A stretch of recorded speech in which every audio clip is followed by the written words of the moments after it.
Michael is here. Michael, can you just check in so that we can see that we can see? No, where was Michael? Michael was here for a moment. I thought it was Michael, some MEG. So we are now streaming live on YouTube. So hello and welcome to the Instant Shakespeare Company. This is our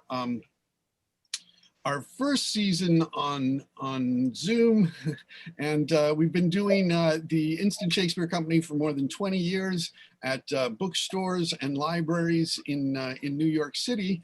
And so this year we've had to make do and come to Zoom. So we're very happy to be doing this. Actually, this month we will be finishing up with completing the full canon online on Zoom with Macbeth on October 31st.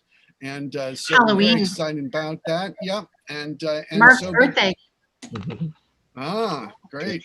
Well, and this is today we're doing Othello from the first folio edition, and Mark Gehring is playmaster. And so, Mark, if you wanted to say something before we begin. Oh, well, I'd just like to thank all the readers for doing this. I had to pull it together on fairly short notice. It's my fault, but I really thank everyone for participating. And I just wanted to share a couple tidbits about the play Othello that I found in my research. The date is 1604. Shakespeare based it on a story by an Italian writer, I think his name is Cinthio, called The Moorish Captain. And it's very similar in plot and characters to Othello, although Shakespeare added some characters and changed some of the events that actually happened. I apparently read a French translation of it. It's one of Shakespeare's, as you know, one of Shakespeare's most performed plays. It's kind of curious in that the title character Othello is who's said to be a Moor, which scholars aren't sure if that means who's from the Middle East, is a Muslim, or if they're African. Of course, through the centuries, it's been performed by white. You should close the curtain behind you. Ken, could you mute yourself when you're coughing? And also, if there was some way not to have the light so bright behind you, we could see you better. Sorry to interrupt. Thank you. Mark. Thank you. Oh yeah, just some interesting, things about it. It's of course it's been done over the centuries with white actors in blackface playing the title character. But in my opinion, it doesn't seem to be primarily about the person's race, Othello's race. Paul Robeson famously played Othello on Broadway in the 40s. That was a breakthrough because it was hard for Black actors to play leading roles in mixed race productions. Mark, I saw James Earl Jones play Othello on Broadway years ago. Well, that's about it. So let's go. Oh, and I'm playing Cassio. Okay, that's great. Thank you. And so if each of you would, so just a reminder, basically, that if you have sort of other noise or other things going on and you're not the person talking, please mute yourself. Sometimes if you're in a scene, you can be there, and if you don't have something to say for a while, you might want to mute yourself.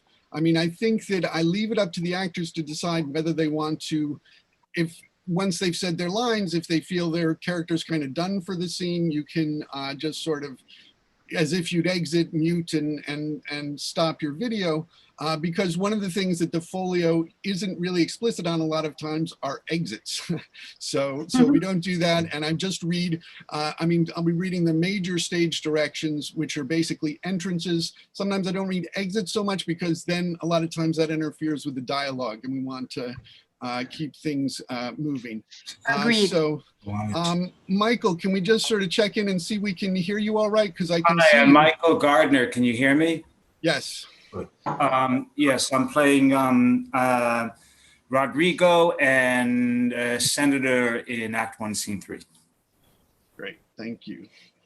And Yasha. Yes. I'm playing the messenger. I'm playing Bianca. And yeah, Montano, Harold, and that's basically it. Okay. I have my list here and my scenes, my act and the acts and my scenes and Okay. my folio. Absolutely. And Ken. the modern translation of the text. Oh, wow, going all out. Yeah, that's because of my talented and brilliant husband. So thank you.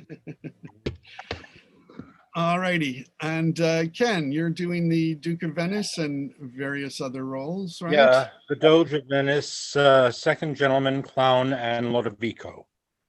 Okay. And Trying to get rid of the Zoom group chat. Julie. All right. Get the heck out of here. Okay. Yes, hi, I'm doing the first senator and Amelia. Oh, nice. Honey, never mind. And let's see. So Bill. I'm Bill, and I'm actually doing Iago, and I exit.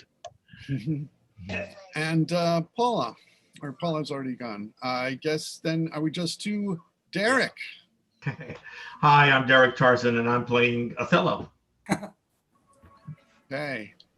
All right. And Mark, of course. Oh, yes, I'm playing Cassio. Okay. All righty. And so now, as we begin, just a reminder, we want people to stop their videos when they're not in the scene and mute themselves, and to turn it on when they do.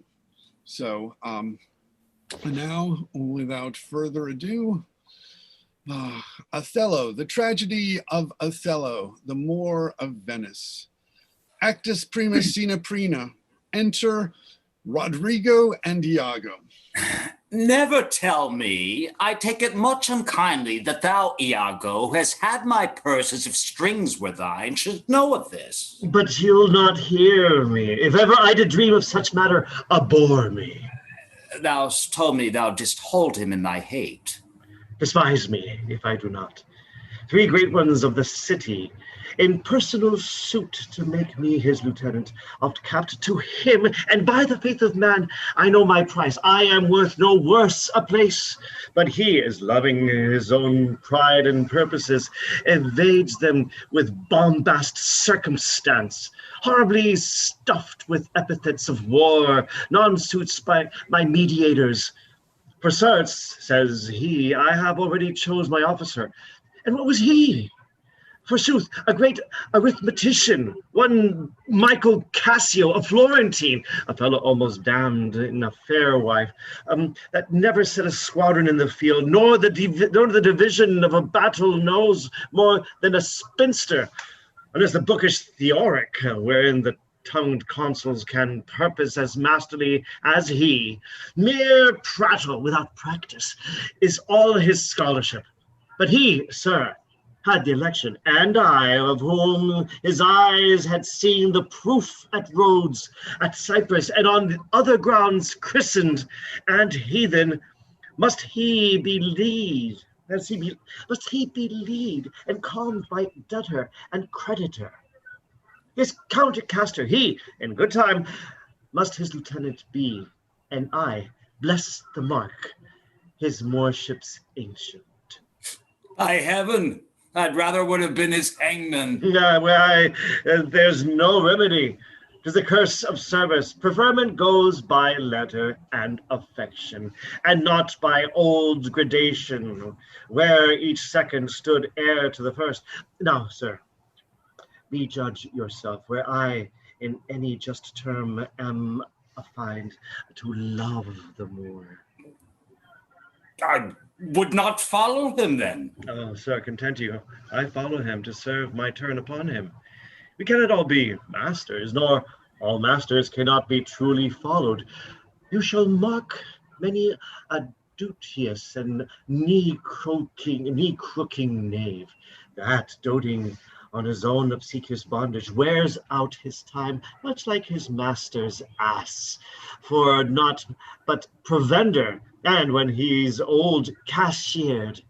Whip me, such honest knaves, others there are who trimmed in forms and visages of duty, keep yet their hearts attending on themselves, and throwing but shows of service on their lords, do well thrive by them, and when they have lined their coats, do themselves homage. These fellows have some soul, and such a one do I profess for self. For, sir, it is as sure as you are Rodrigo, were I the Moor, I would not be Iago. In following him, I follow but myself. Heaven is my judge, not I for love and duty, but seeming so for my peculiar end. For when my outward action doth demonstrate the native act and figure of my heart and compliment extern, 'tis not long after, but I will wear my heart upon my sleeve for daws to peck at. I am not what I am. What a fall fortune does the thick lips owe if he carry it thus? Call up her father, rouse him, make after him, poison his delight, proclaim him in the streets, incense her kinsmen, and though he in fertile climate dwell, plague him with flies, thou that his joy be joy, and through such chances of vexation aught, as it may lose some color. Here, this is her father's house. I'll call aloud. Do, and with like timorous accent and dire yell, as when by night and negligence the fire is spied in populous cities. What ho! Brabantio! Signor Brabantio! Ho! Awake! What ho! Brabantio! Thieves! Thieves! Look at your house, your daughter, and your bags! Thieves! Thieves! What is the reason of this terrible summons? What is the matter here? Signor, it is all your family within. Are your doors locked? Why? Wherefore ask you this? Sir, you're robbed. For shame, put on your gown. Your heart is burst. You have lost half your soul. And now, very now, old Black Ram is tupping your white ewe. Arise, arise, awake the snorting citizens with a bell, or else the devil will make a grand siren of you. Arise, I say. What? Have you lost your wits? Most Reverend Signor, do you know my voice? Not I. What are you? My name is Rodrigo. Oh, the worser welcome. I have charged thee not to haunt my doors. In honest plainness, thou hast heard me say, my daughter is not for thee. And now in madness, being full of supper and distempering draughts, upon malicious knavery dost thou come to start my quiet. Sir. But thou must needs be sure my spirits and my place have in their power to make this bitter to thee.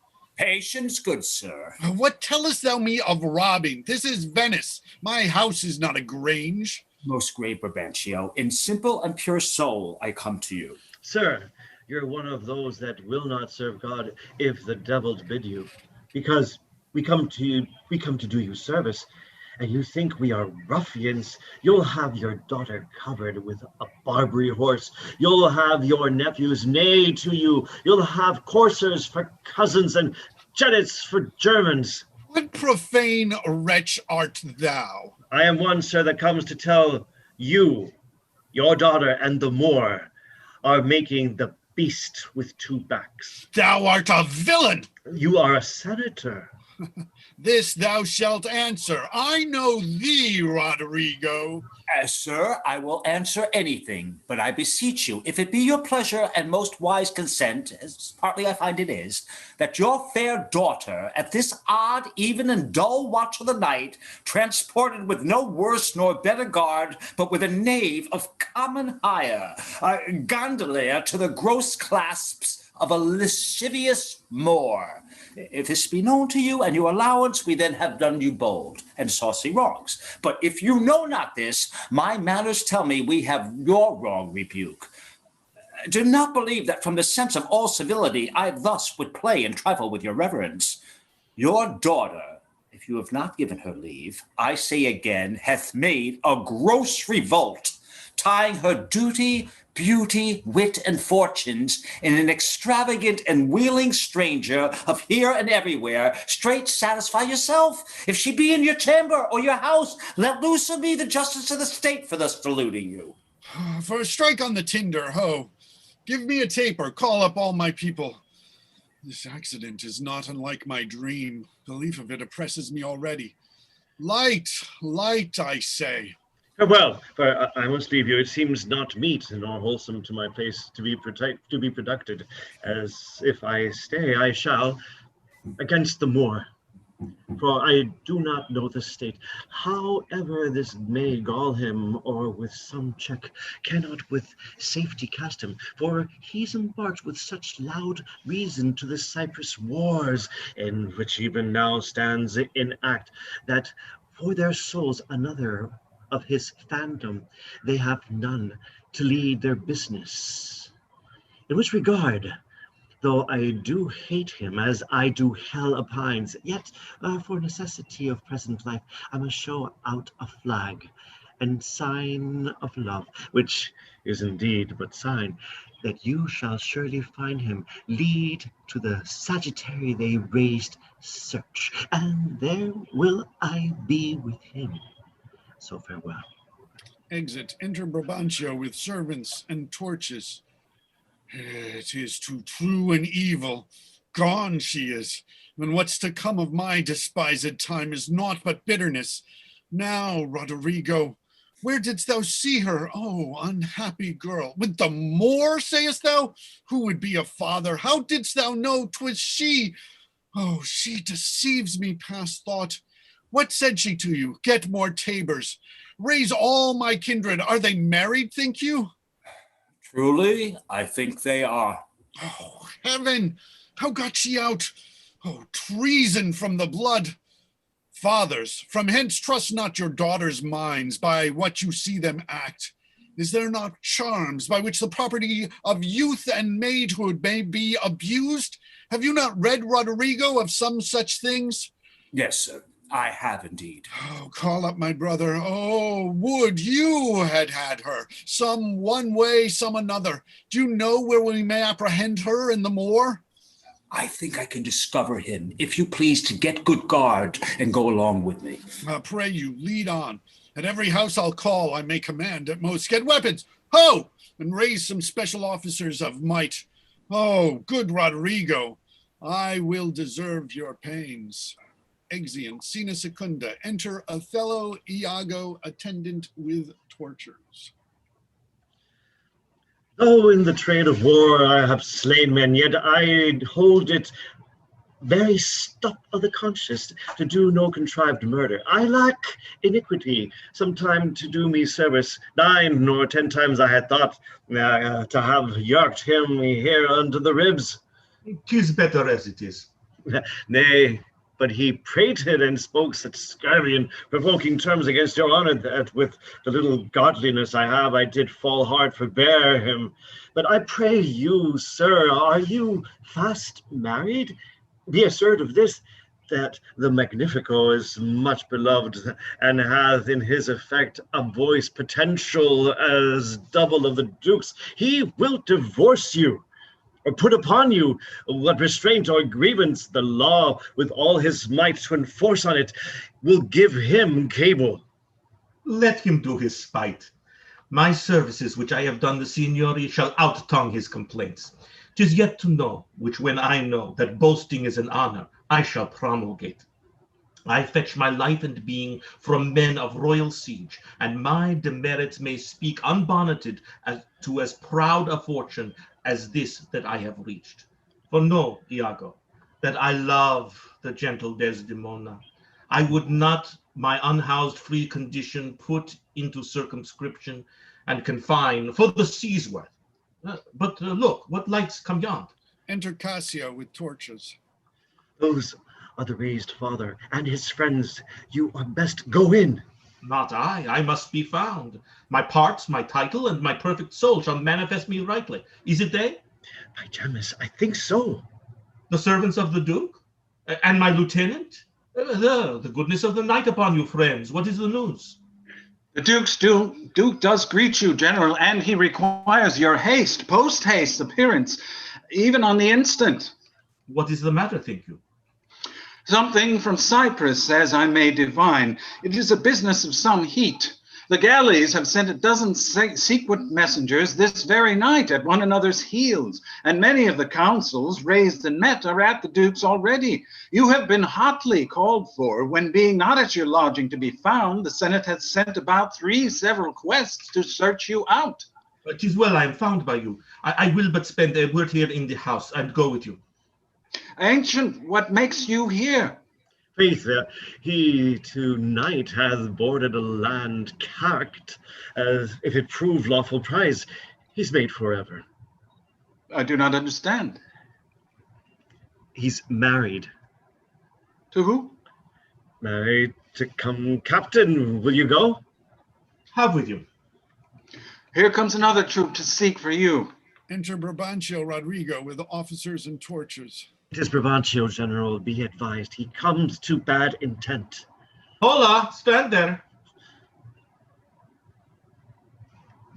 Rodrigo? Senior, it is the more. Down with him, thief! You, Rodrigo? Come, sir, I am for you. Keep up your bright swords, for the dew will rust them. Good signor, you shall more command with years than with your weapons. Oh, thou foul thief, where hast thou stowed my daughter?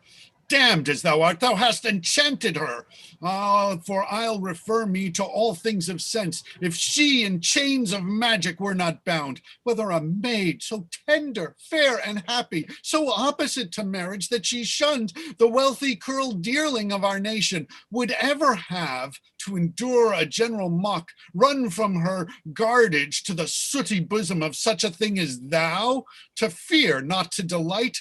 Judge me, the world, if 'tis not gross in sense that thou hast practiced on her with foul charms, abused her delicate youth with drugs or minerals that weakens motion. I'll have it disputed on. 'Tis probable and palpable to thinking. I therefore apprehend and do attach thee for an abuser of the world, a practicer of arts inhibited, and out of warrant lay hold upon him. If he do resist, subdue him at his peril. Hold your hands, both of you of my inclining and the rest. Were it my cue to fight, I should have known it without a prompter. Whither will you that I go to answer this your charge? To prison till fit time of law and course of direct session call thee to answer. What if I do obey?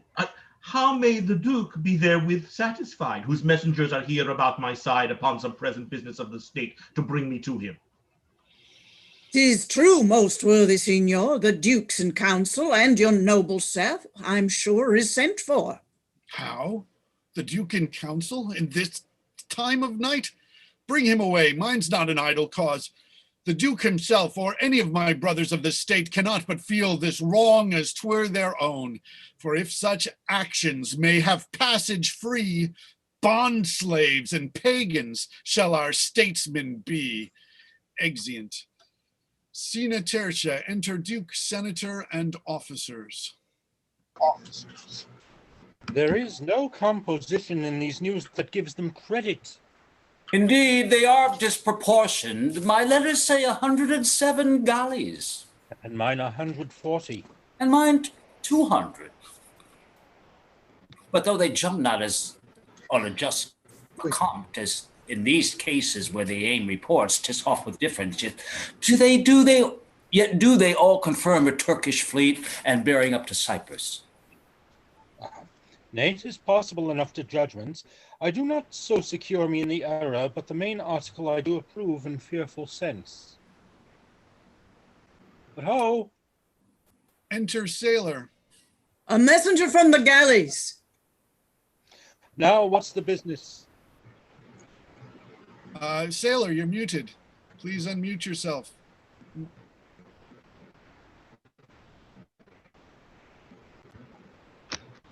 The Turkish preparation makes for Rhodes, so was I bid to report here to the state by Signor Angelo. Fuck! By this change. This cannot be by no essay of reason. 'Tis a pageant to keep us in false gaze when we consider the importance of Cyprus to the Turk, and let ourselves again but understand that as it more concerns the Turk than Rhodes, so may he with more facile question bear it, but that it stands not in such warlike brace, but altogether lacks the abilities that Rhodes is dressed in. If we make thought of this, we must not think the Turk is so unskillful to leave that latest which concerns him first, neglecting an attempt of ease and gain to wage a danger profitless. Nay, in all confidence, he's not for Rhodes. Here's more news. Enter a messenger. The Ottomites, reverent and gracious steering with due course toward the Isle of Rhodes, have there enjoined them with an ultra fleet. Aye, so I thought. How many as you guess? Of 30 sail, and now they do restem their backward course, bearing with frank appearance their purposes toward Cyprus. Senor Montano, your trusty and most valiant servitor, with his free duty recommends you thus and prays you to believe him. 'Tis certain then for Cyprus. Marcus Luchikos, is not he in town? He's now in Florence. Write from us to him, post haste dispatch. Here comes Brabantio and the valiant Moor. Enter Brabantio, Othello, Cassio, Iago, Rodrigo, and officers. Valiant Othello, we must straight employ you against the general enemy Ottoman. I did not see you welcome, gentle Signor. We lacked your counsel and your help tonight. So did I yours. Good your grace, pardon me. Neither my place, nor aught I heard of business hath raised me from my bed, nor doth general care take hold on me. For my particular grief is of so floodgate and o'erbearing nature that it engluts and swallows other sorrows, and it is still itself. Why, what's the matter? My daughter, oh, my daughter. Dead? Aye, to me, she is abused, stolen from me, and corrupted by spells and medicines brought of mountebanks. For nature so preposterously to err, being not deficient, blind, or lame of sense, sans witchcraft could not. Whoe'er he be that in this foul proceeding hath thus beguiled your daughter of herself and you of her, the bloody book of law you shall yourself read in the bitter letter after your own sense. Yea, though our proper son stood in your actions. Humbly I thank your grace. Here is the man, this Moor, whom now it seems your special mandate for the state affairs hath hither brought. We are very sorry for it. Very sorry for it. What in your own part can you say to this? Nothing, but this is so. Most potent, grave, and reverend signors, my very noble and approved good masters, that I have taken away this old man's daughter, it is most true.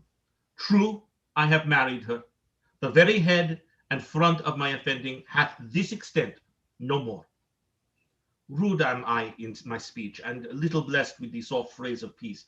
For since these arms of mine hath 7 years pit, till now some 9 moons wasted, they have used their dearest action in the tented field. And little of this great world can I speak, more than pertains to feats of broils and battle. And therefore little shall I grace my cause in speaking for myself. Yet, by your gracious patience, I will a round, unvarnished tale deliver of my whole course of love, what drugs, what charms, what conjuration, and what mighty magic, for such proceeding I am charged withal, I won his daughter. A maiden, never bold, of spirit so still and quiet that her motion blushed at herself, and she, in spite of nature, of years, of country, credit, everything, to fall in love with what she feared to look on.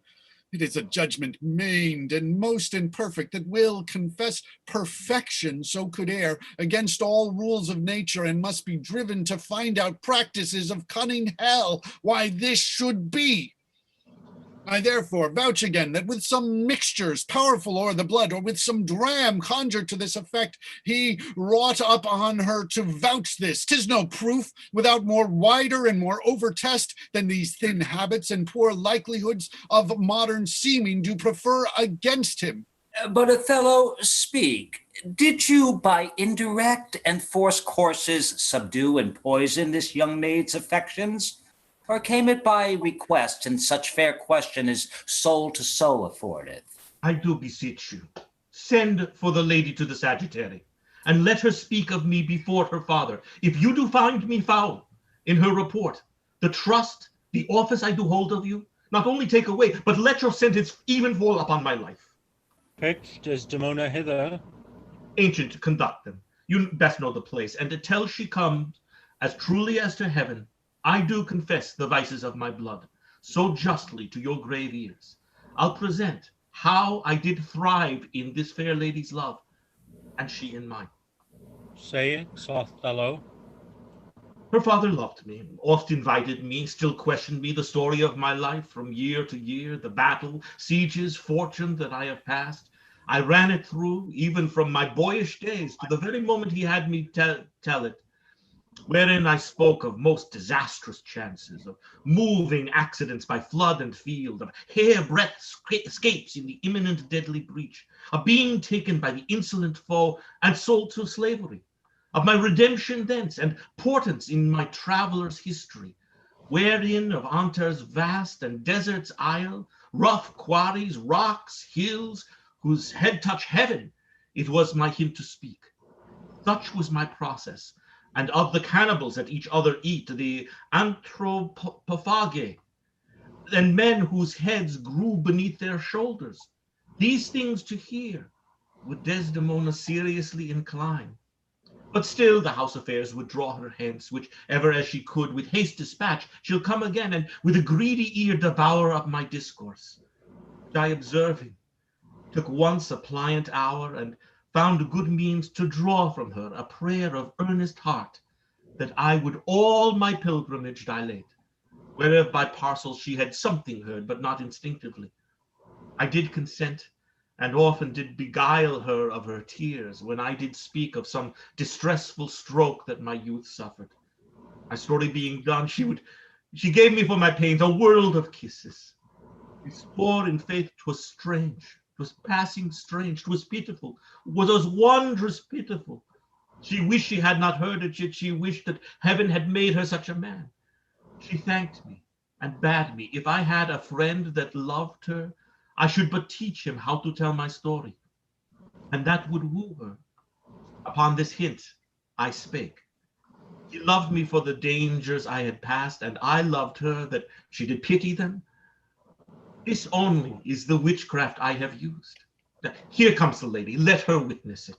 Enter Desdemona, Iago, attendants. I think this tale would win my daughter too.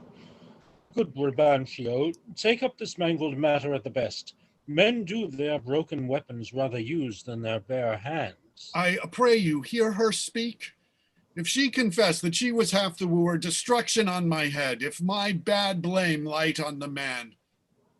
Come hither, gentle mistress. Do you perceive in all this noble company where most you owe obedience? My noble father, I do perceive here a divided duty. To you, I am bound for life and education. My life and education both do learn me how to respect you. You are the lord of duty. I am hitherto your daughter. But here's my husband, and so much duty as my mother showed to you, preferring you before her father, so much I challenge that I may profess you to the more, my lord. God be with you. I have done. Please it your grace, on to the state affairs. I'd rather to adopt a child than get it. Come hither, Moor. I here do give thee that with all my heart, which, but thou hast already, with all my heart I would keep from thee. For your sake, jewel, I am glad at soul I have no other child, for thy escape would teach me tyranny, to hang clogs on them. I have done, my lord. Let me speak like yourself, and lay a sentence which, as a rise or step, may help these lovers into your favor. When remedies are past, the griefs are ended by seeing the worst which late on hopes depended. To mourn a mischief that's past and gone is the next way to draw new mischief on. What cannot be preserved when fortune takes, patience her injury a mockery makes. The robbed that smiles steals something from a thief, he robs himself that spends a bootless grief. So let the Turks of Cyprus us beguile. We lose it not so long as we can smile. He bears the sentence well that nothing bears, but the free comfort which from thence he hears. But he bears both the sentence and the sorrow, that to pay grief must of poor patience borrow. These sentences, to sugar or to gall, being strong on both sides, are equivocal. But words are words. I never yet did hear that the bruised heart was pierced through the ears. I humbly beseech you, proceed to the affairs of state. The Turk, with the most mighty preparation, makes for Cyprus. Othello, the fortitude of the place is best known to you. And though we have there a substitute of most allowed sufficiency, yet opinion, a sovereign mistress of effects, throws a more safer voice on you. You must therefore be content to slumber the gloss of your new fortunes with this more stubborn and boisterous expedition. The tyrant custom, most grave senators, hath made the flinty and steel coach of war my thrice-driven bed of down. I do acknowledge a natural and prompt alacrity I find in hardness, and do undertake this present wars against the Ottomites. Most humbly, therefore, bending to your state, I crave fit disposition for my wife, due reference of her place and exhibition, with such accommodation and besort as levels with her breeding. If you please, be it at her father's. I will not have it so. Nor I. Nor would I there reside to put my father in impatient thoughts by being in his eye. O most gracious Duke, to my unfolding lend your prosperous ear, and let me find a charter in your voice to assist my simpleness. What would you, Desdemona?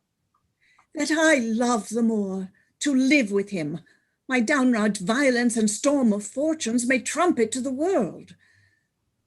My heart subdued even to the very quality of my lord. I saw Othello's visage in his mind, and to his honors and his valiant parts did I my soul and fortunes consecrate, so that, dear lords, if I be left behind, a moth of peace, and he go to the war, the rights for why I love him are bereft me, and I a heavy interim shall support by his dear absence. Let me go with him. Let her have your voice. Vouch with me, heaven. I therefore beg it not to please the palate of my appetite, nor to comply with heat the young affects in my defunct and proper satisfaction, but to be free and bounteous to her mind.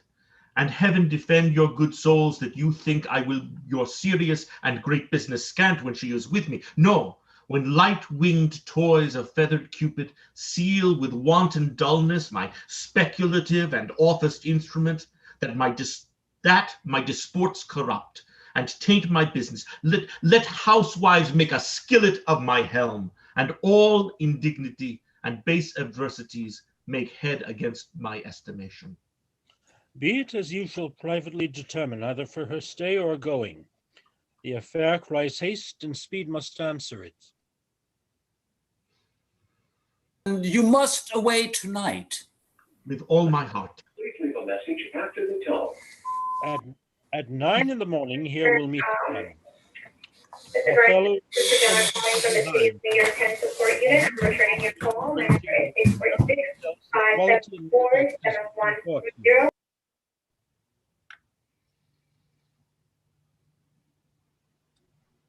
Duke, you were saying. with such things else of quality and respect as doth import you. So please your grace, my ancient, a man he is of honesty and trust, to his conveyance I assigned my wife. With what else needful your good grace shall think to be sent after me. Let it be so. Good night to everyone, and noble Signor. If virtue no delighted beauty lack, your son-in-law is far more fair than black. Adieu, brave Moor. Use Desdemona well. Look to her, Moor, if thou hast eyes to see. She has deceived her father and made thee. My life upon her faith. Honest Iago, my Desdemona must I leave to thee. I prithee, let thy wife attend on her, and bring them after in the best advantage. Come, Desdemona, I have but an hour of love, of worldly matter and direction to spend with thee. We must obey the time. Iago, What sayest thou, noble heart? what will I do, thinkest thou? Why, go to bed and sleep. I will incontinently drown myself. If thou dost, I shall never love thee after. Why, thou silly gentleman.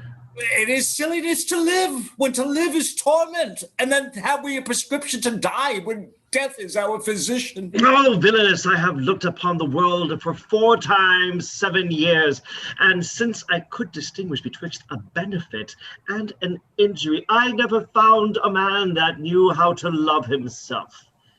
Ere I would say, I would drown myself for the love of a guinea hen, I would change my humanity with a baboon. What should I do? I confess it is my shame to be so fond, but it is not my virtue to amend it. Virtue? A fig! 'Tis in ourselves that we are thus or thus. Our bodies are our gardens, to which our wills are gardeners. So that if we will plant nettles, or sow lettuce, set hyssop, and weed up thyme, supply it with one gender of herbs, or distract it with many, either to have it sterile with idleness, or manured with industry, why the power and corrigible authority of this lies in our wills.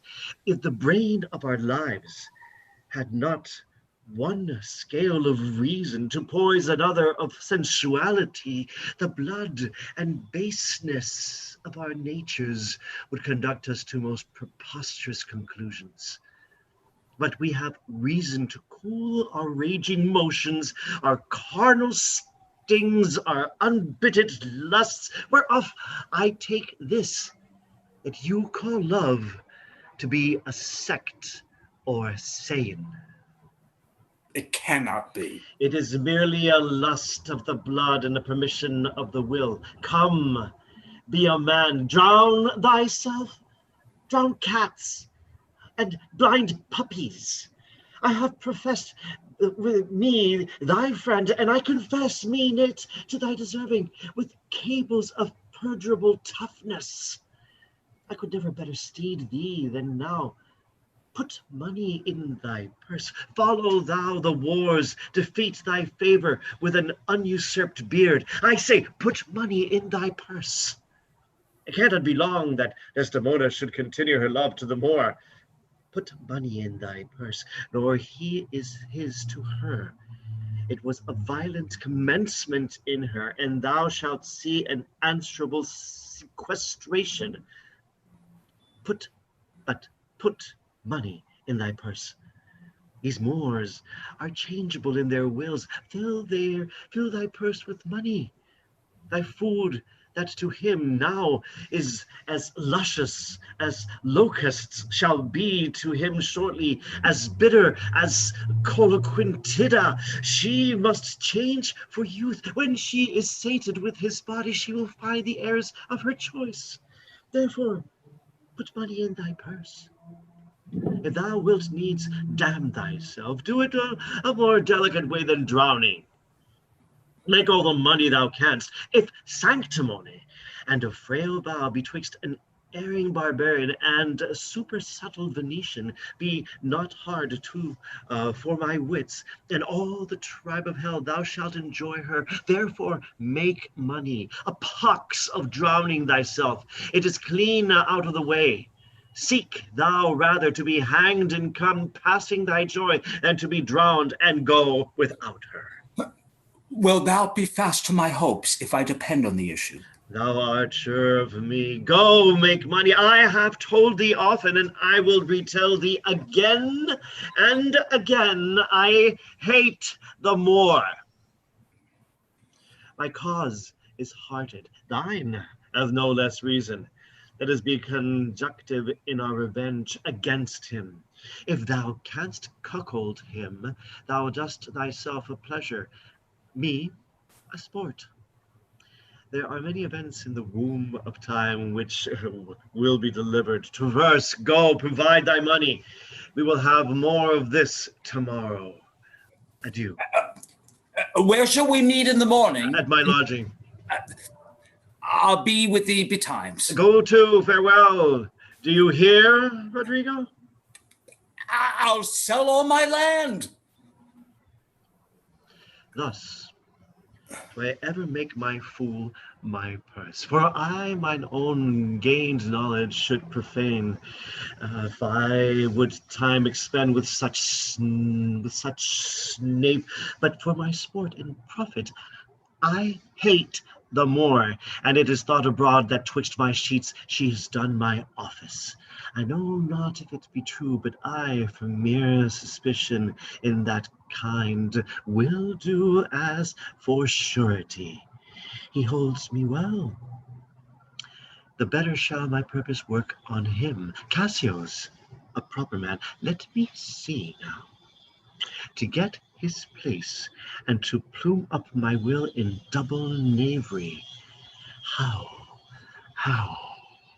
Let's see. After some time, to abuse Othello's cares, then he is too familiar with his wife. He hath a person and a smooth disposed to be suspected, framed to make women false. The Moor is of a free and open nature that thinks men honest, that but seem to be so, and will as tenderly be led by the nose as asses are. If I have it is engendered. Hell and night must bring this monstrous birth to the world's light.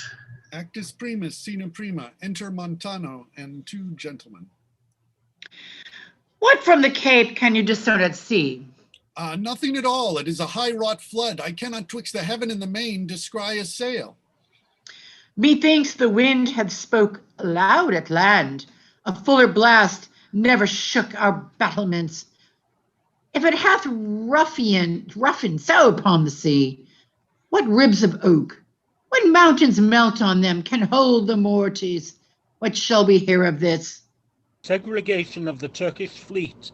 For do but stand upon the foaming shore, the chidden billow seems to pelt the clouds. The wind shakes surge with high and monstrous mane, seems to cast water on the burning bear, and quench the gods of the ever-fixed pole. I never did like molestation view on the enchafed flood.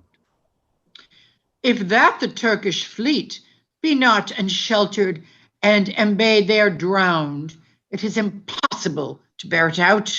Enter a gentleman. News, lads! Our wars are done! The desperate tempest hath so banged the Turks that their designment halts.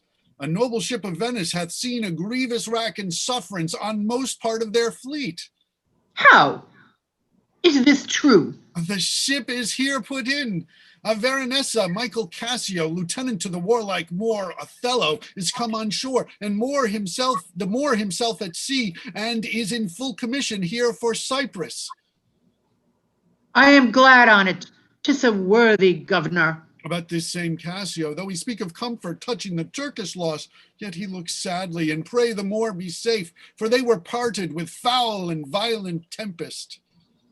Pray heavens he be. For I have served him, and the man commands like a full soldier. Let's to the seaside. Wah! As well to see the vessel that's come in, as to throw out our eyes for brave Othello, even till we make the main, and in Ariel blue and in indistinct regard. Come, let's do so, for every minute is expectancy of more arrivancy. Enter Cassio. Thanks you, the valiant of the warlike isle, that so approve of the Moor. Oh, let the heavens give him defense against the elements, for I have lost him on a dangerous sea. Is he well shipped? His bark is stoutly timbered, and his pilot of very expert and approved allowance. Therefore my hopes, not surfeited to death, stand in bold cure. A sail, a sail, a sail. What noise? The town is empty. On the brow of the sea stands ranks of people, and they cry, a sail. My hopes do shape him for the governor. They do discharge their shot of courtesy, our friends at least. I pray you, sir, go forth and give us truth who 'tis that is arrived. I shall. But good lieutenant, is your general wived? Most fortunately, he hath achieved a maid that paragons description and wild fame, one that excels the quirks of blazoning pens, and in the essential vesture of creation does tire the ingeniver. Enter gentlemen. How now? Who is put in? 'Tis one Iago, ancient to the general. He's had most favorable and happy speed. Tempests themselves, high seas and howling winds, the guttered rocks and congregated sands, traitors in steeped to enclose the guiltless keel, as having sense of beauty do omit their mortal natures, letting go safely by the divine Desdemona. What is she? She that I spake of, our great captain's captain, left in the conduct of the bold Iago, whose footing here anticipates our thoughts, a sea knight's speed. Great Jove, Othello guard, and swell his sail with thine own powerful breath, that he may bless this bay with his tall ship, make love's quick pants in Desdemona's arms, give renewed fire to our extincted spirits. Enter Desdemona, Iago, Roderigo, and Emilia. Oh, behold, the riches of the ship is come on shore. You, man of Cyprus, let her have your knees. Hail to thee, lady, and the grace of heaven before, behind thee, and on every hand, enwheel thee around. I thank you, valiant Cassio. What tidings can you tell of my lord? He is not arrived, nor do I know aught but that he's well, and will be shortly here. Oh, but I fear. How lost you company? The great contention of sea and skies parted our fellowship, but hark, a sail. A sail, a sail. They give their greeting to the citadel. This likewise is a friend. See for the news. Good ancient, you are welcome. Welcome, mistress. Let it not gall your patience, good Iago, that I extend my manners. 'Tis my breeding that gives me this bold show of courtesy. Sir, she would give you so much as her lips, as of her tongue she oft bestows on me. You would have enough. Alas, she has no speech. She bathe too much. I find it still when I have leave to sleep. Mary, before your ladyship, I grant she puts her tongue a little in her heart and chides with thinking. You have little cause to say so. Come on, come on. You are the pictures out of door, bells in your parlors, wild cats in your kitchens, saints in your injuries, devils being offended players in your housewifery, and housewives in your beds. Oh, fie upon thee, slanderer. Nay, it is true, or else I am a Turk. You rise to play and go to bed to work. You shall not write my praise. No, let me not.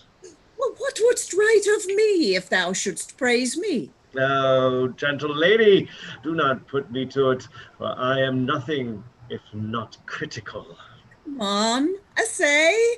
There's one gone to the harbor. Aye, madam. I am not merry, but I do beguile the thing I am by seeming otherwise.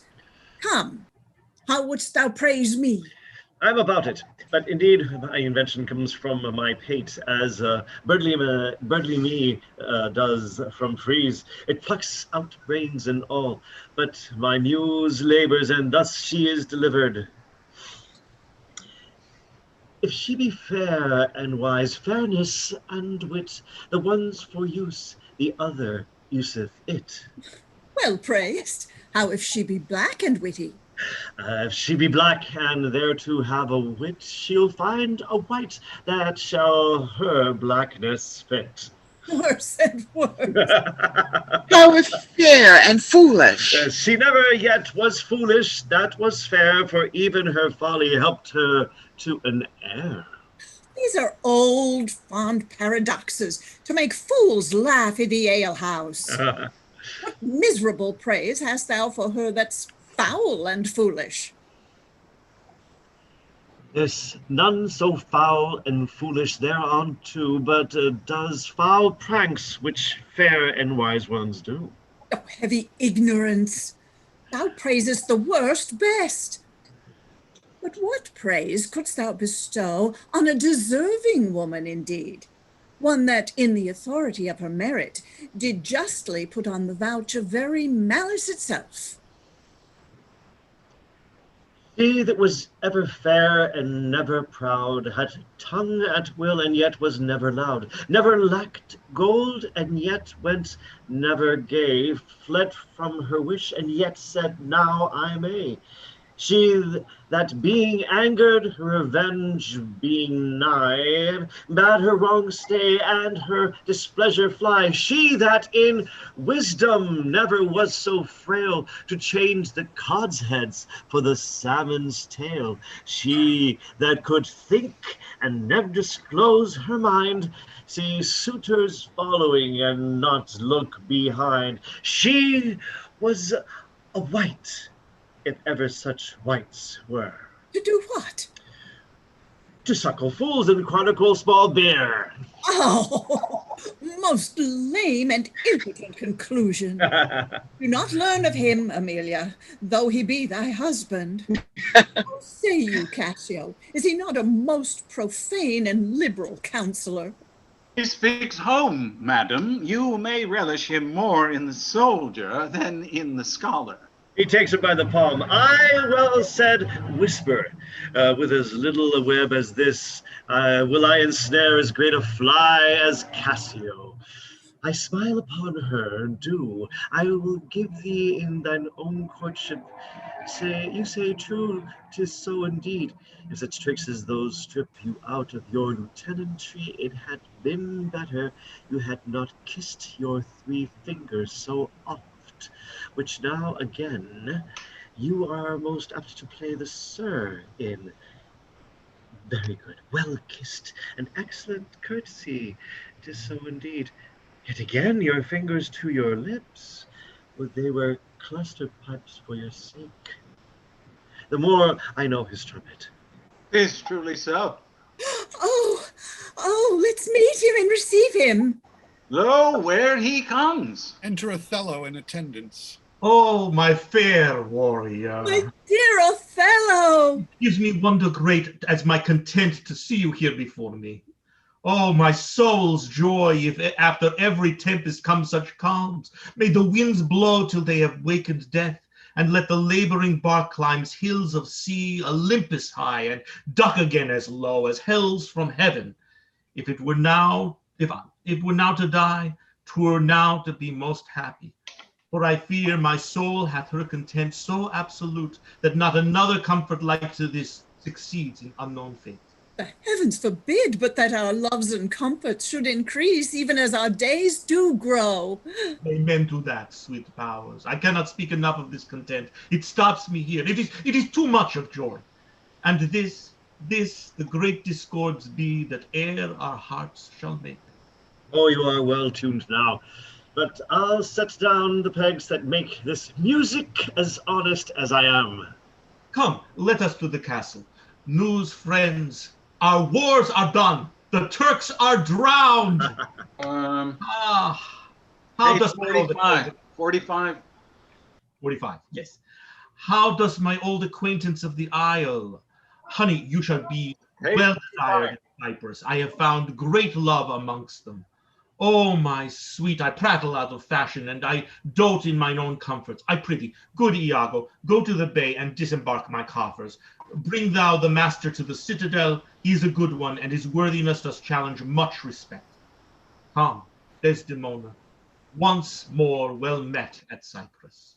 Exit Othello and Desdemona. Do thou meet me presently at the harbor.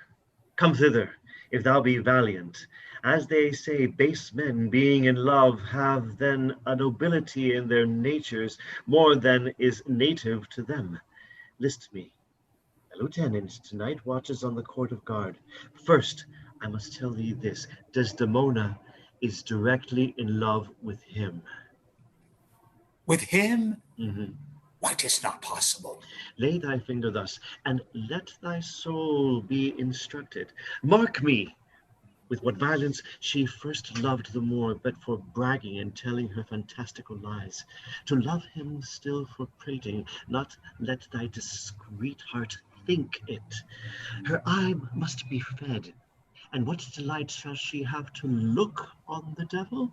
When the blood is made dull with the act of sport, there should be a game to inflame it, and to give satiety a fresh appetite, loveliness in favor, sympathy in years, manners and beauties, all which the Moor is defective in. Now, for want of these required conveniences, her delicate tenderness will find itself abused, begin to have the gorge, disrelish, and abhor the Moor. Very nature will instruct her in it, and compel her to some second choice. Now, sir, this granted, as it is a most pregnant and unforced position, who stands so eminent in the degree of this fortune, as Cassio's does, a knave very voluble, no further conscionable than in putting on the mere form of civil and humane seeming, for the better compass of his salt and most hidden loose affection? Why none? Why none? A slipper, a subtle knave, a finder of occasion. That he's an eye can stamp and counterfeit advantages, though true advantage never present itself. A devilish knave.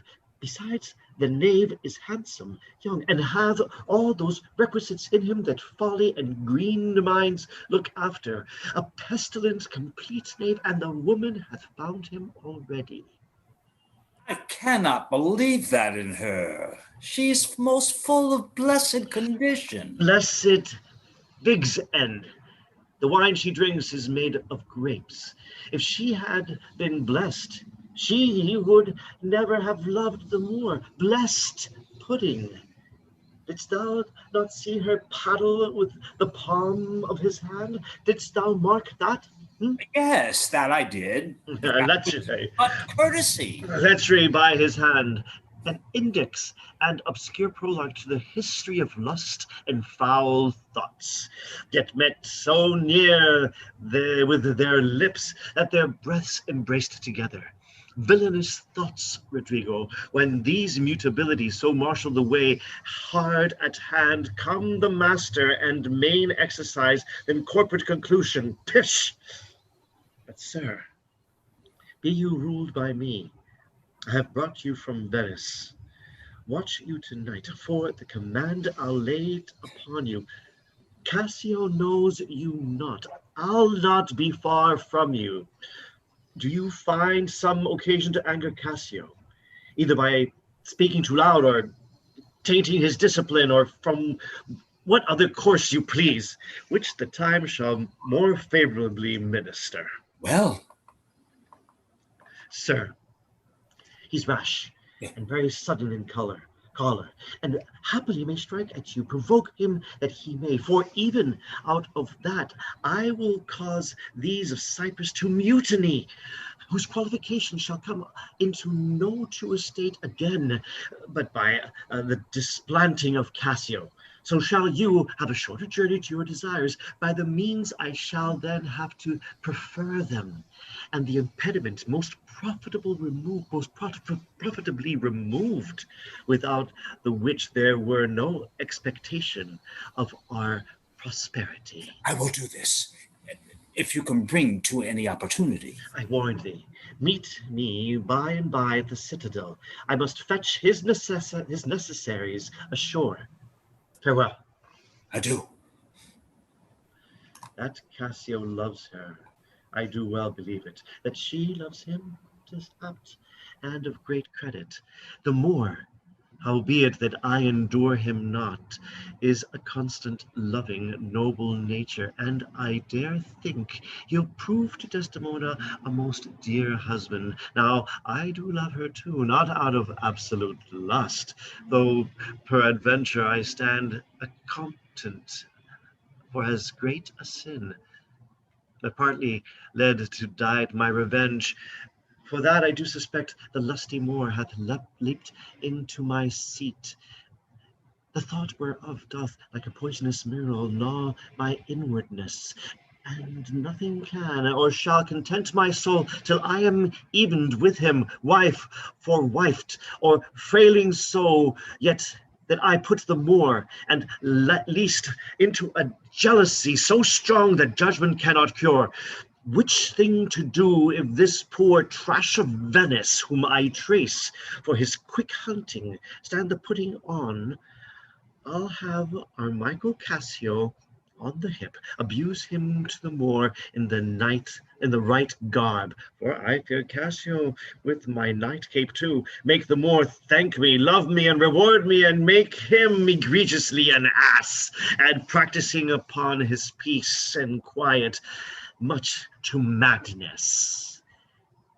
'Tis here, and yet confused Knavery's plain face is never seen till used. Exit Scena Secunda. Enter Othello's herald with a proclamation. It is Othello's pleasure, our noble and valiant general, that upon certain tidings now arrived, importing the mere perdition of the Turkish fleet, every man put himself into triumph. Some to dance, some to make bonfires, each man to what sport and revels his addictions leads him. For besides these beneficial news, it is the celebration of his nuptial. So much was his pleasure should be proclaimed. All offices are open, and there is full liberty of feasting from this present hour of 5 till the bell have tolled 11. Blessed the Isle of Cyprus and our noble general. Othello. Exit. Enter Othello, Desdemona, Cassio, and attendants. Good Michael, look you to the guard tonight. Let us teach ourselves that honorable stop, not to outsport discretion. Iago hath directions what to do, but notwithstanding, my personal eye will look to it. Iago is most honest. Michael, good night. Tomorrow at your earliest, let me have speech with you. Come, my dear love, the purchase made, the fruits are to ensue. That profit's yet to come between me and you. Good night. Exit. Enter Iago. Welcome, Iago. We must to the watch. Not this hour, Lieutenant. 'Tis not even 10 of the clock. A general cast us thus early for the love of his Desdemona, who let us not therefore blame. He hath not yet made wanton the night with her, and she is in sport for Jove. She is a most exquisite lady. And I'll warrant her full game. Indeed, she's a most fresh and delicate creature. What an eye she has. Methinks it sounds a party to provocation. An inviting eye, and yet methinks right modest. And when she speaks, is it not an alarm to love? She is indeed perfection. Well, happiness to their sheets. Come, Lieutenant, I have a stoup of wine, and here without are a brace of Cyprus gallants that would fain have a measure to the health of Black Othello. Not tonight, good Iago. I have very poor and unhappy brains for drinking. I could well wish courtesy would invent some other custom of entertainment. No, they are our friends, but 1 cup, I'll drink for you. I have drunk but 1 cup tonight, and that was craftily qualified too. And behold what innovation it makes here. I am infortunate in the infirmity, and dare not task my weakness with any. Oh, what man does a night of revels and gallants desire it? Where are they? Here at the door, I pray you, call them in. I'll do it, but it dislikes me. If I can fasten but 1 cup upon him, with that which he hath drunk tonight already, he'll be as full of quarrel and offence as my young mistress' dog.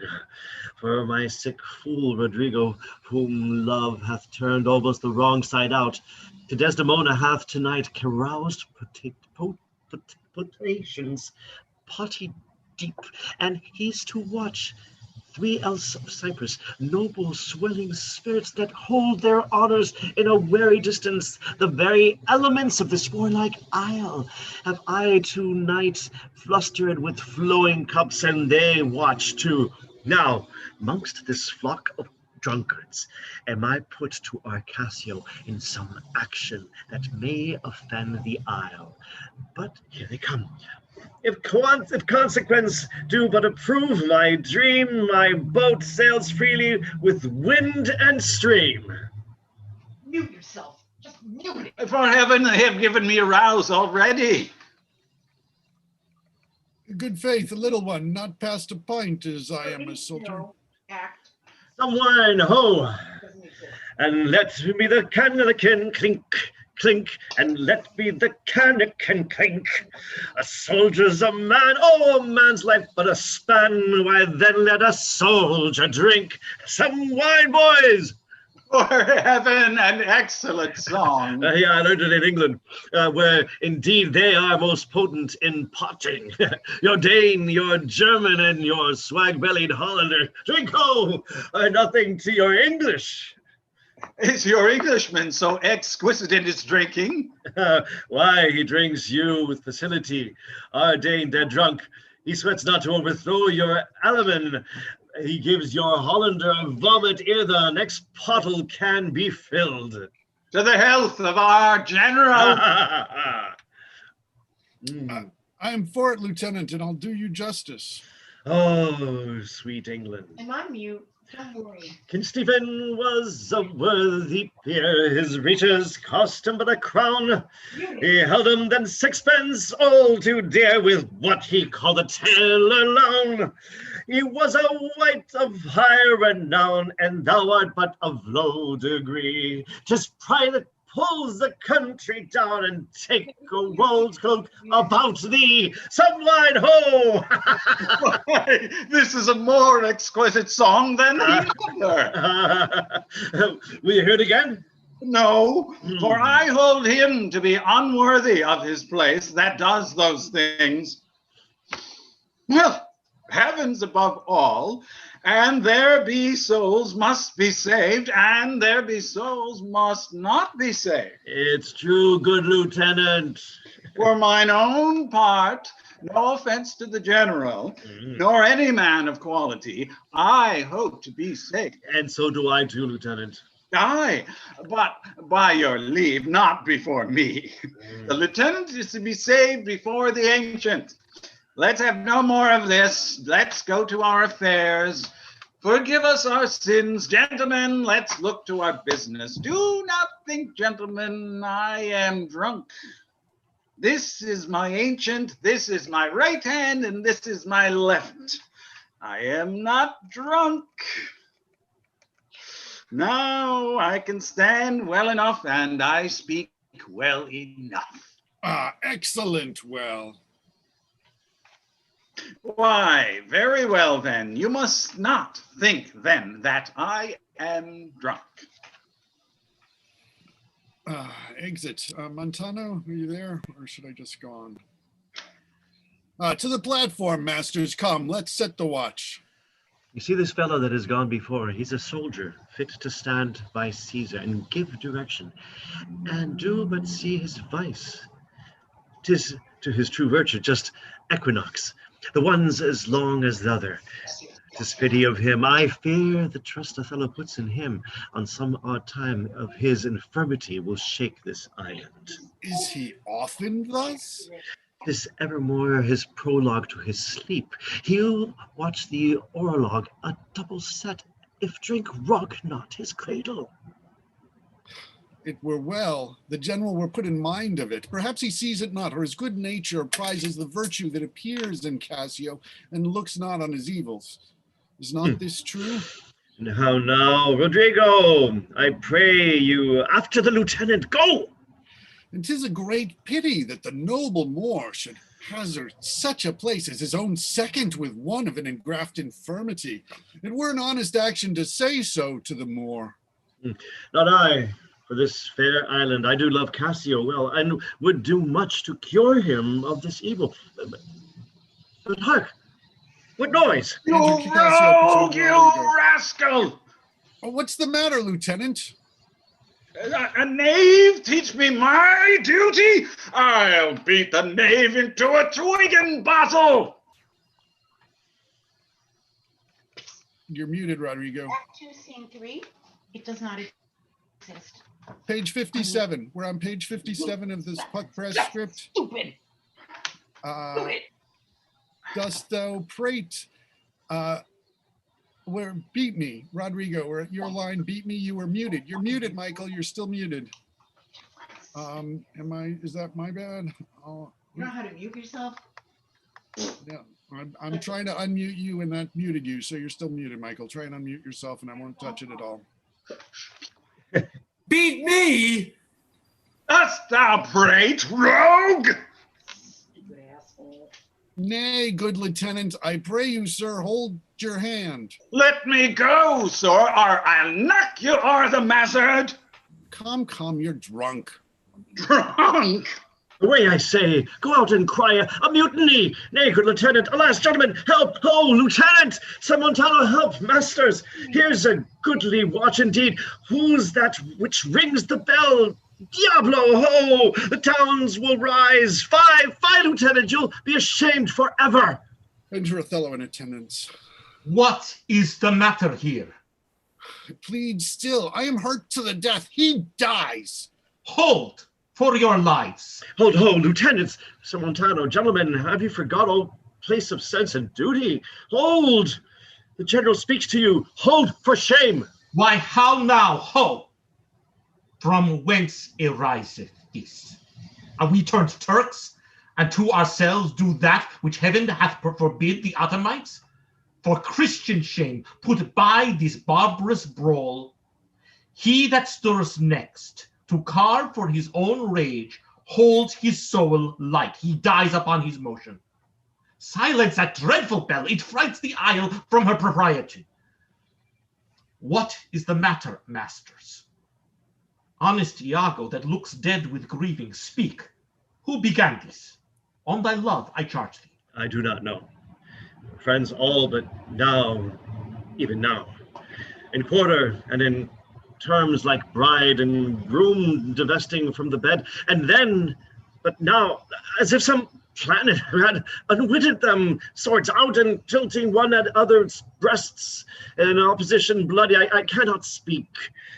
Any beginning to this peevish odds, and would in action glorious I had lost those legs that brought me to a part of it.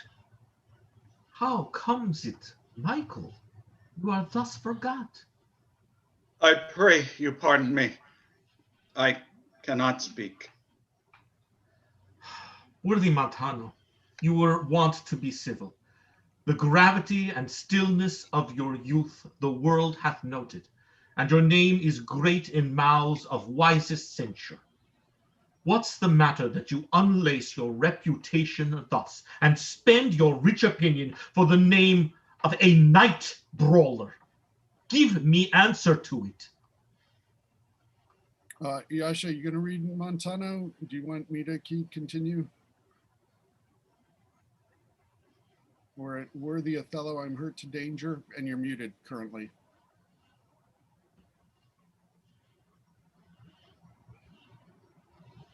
Page 59. I'm on. Okay, that's what I just read. Okay, you were muted and now you're unmuted, but we can't see you. But so if you can do it It again. doesn't worthy matter. Othello. This is what I deal with all day, every day with my students. I am touching the screen. I am starting video. Okay, there we go. I'm on page 59. Yes, worthy Worthy Othello. Othello, I am Bottom hurt. of the page. Right, that's it. Your officer, Iago, can inform you, while I spare speech, which something now offends me. Of all that I do, know, nor know I ought, by me, that said, or done amiss this night, unless self-charity be sometimes a vice, and to defend ourselves, it be a sin when violence assails us. Now, by heaven, my blood begins my safer guides to rule, and passion, having my best judgment colleagued, assays to lead the way. If I once stir, or do but lift this arm, the best of you shall sink in my rebuke.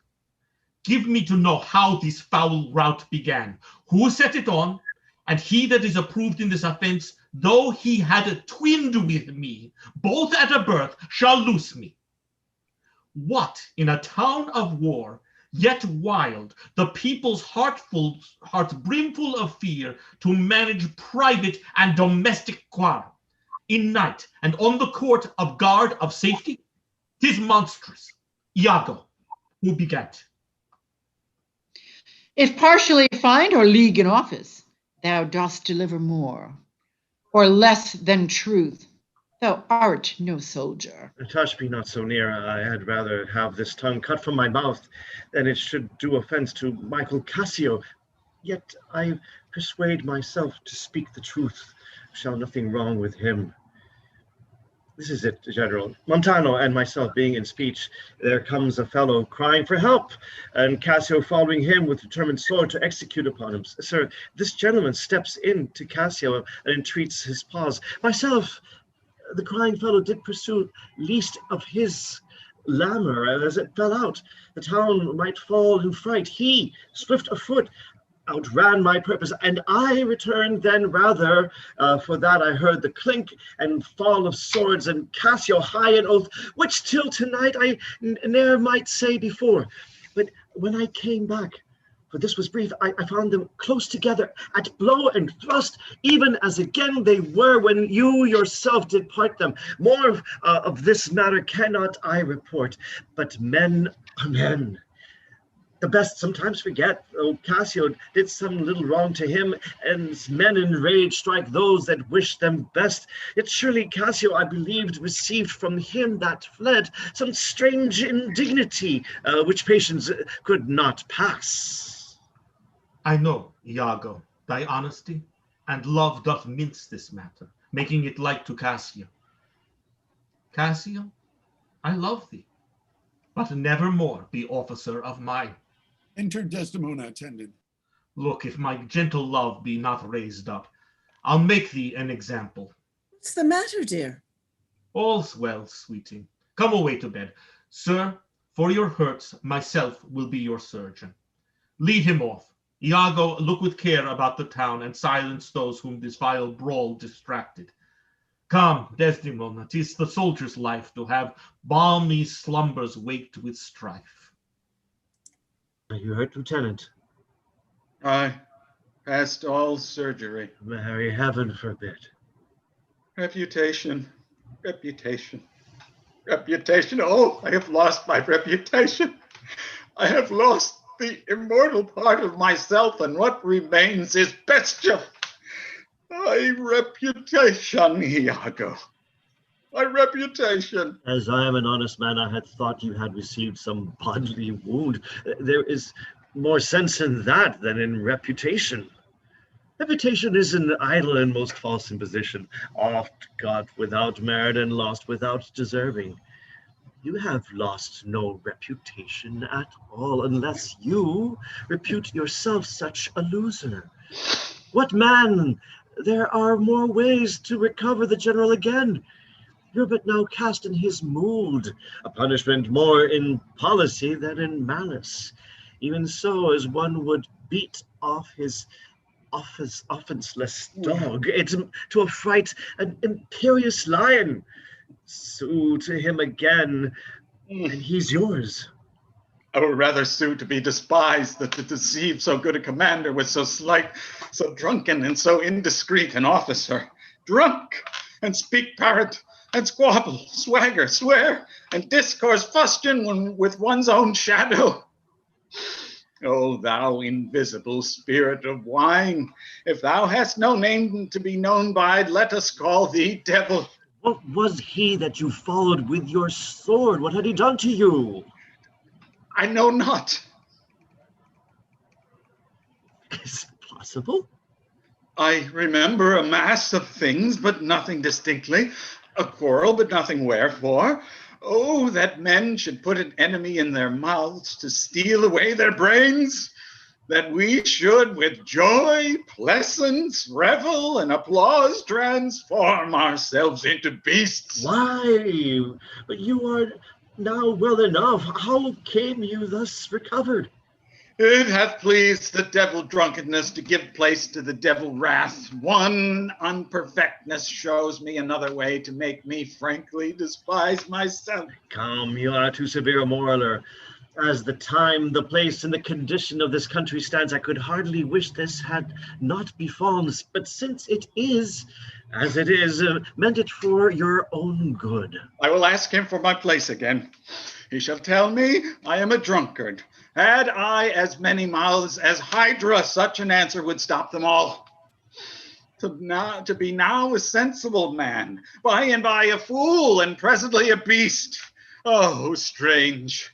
Every inordinate cup is unblessed, and the ingredient is a devil. Come, good wine is a good familiar creature if it be well used. Exclaim no more against it. And good lieutenant, you think I love you. I have well approved it, sir. I drunk?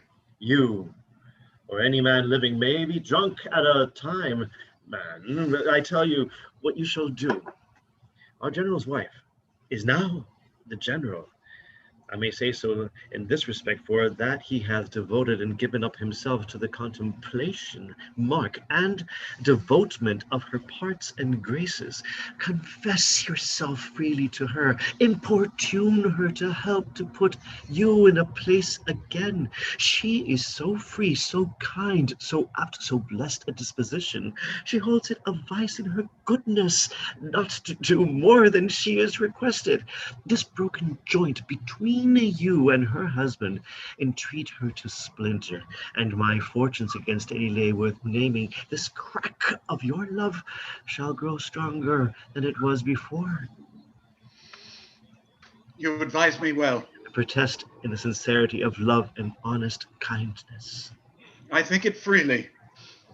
And betimes, in the morning, I will beseech the virtuous Desdemona to undertake for me.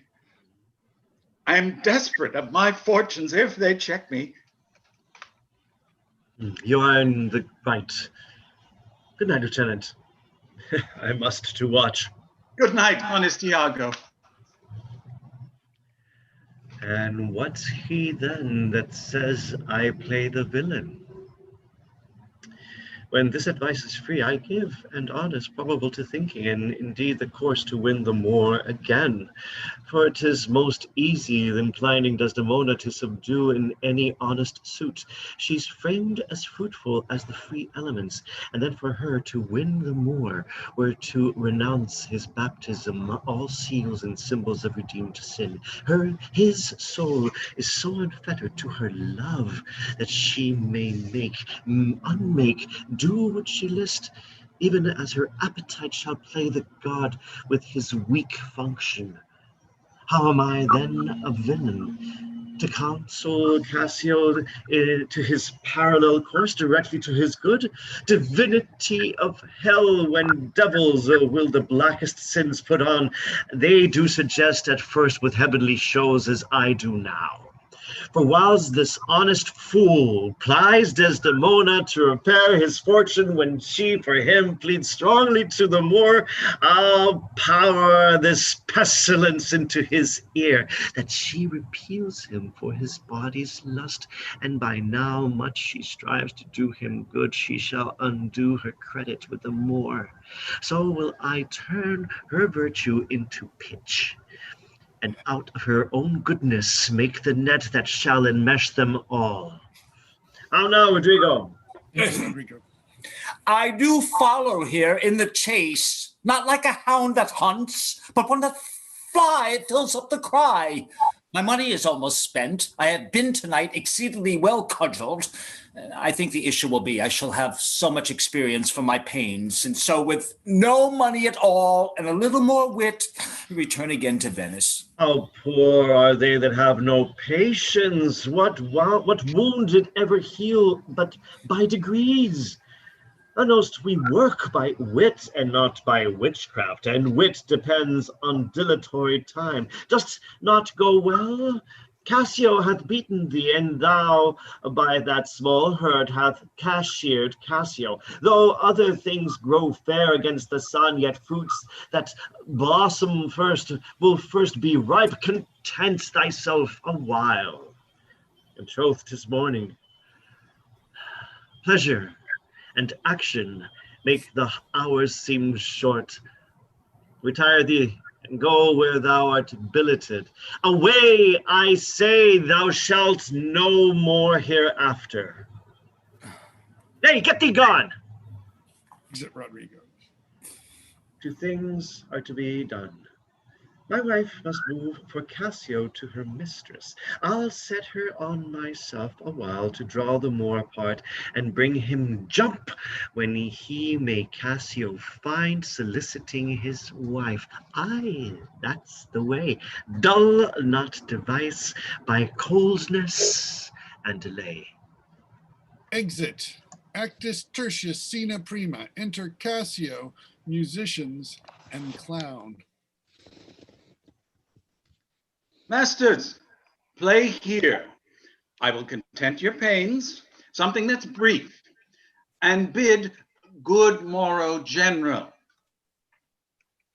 Why, masters, have your instruments been in Naples that they speak of the nose thus? How, sir, how?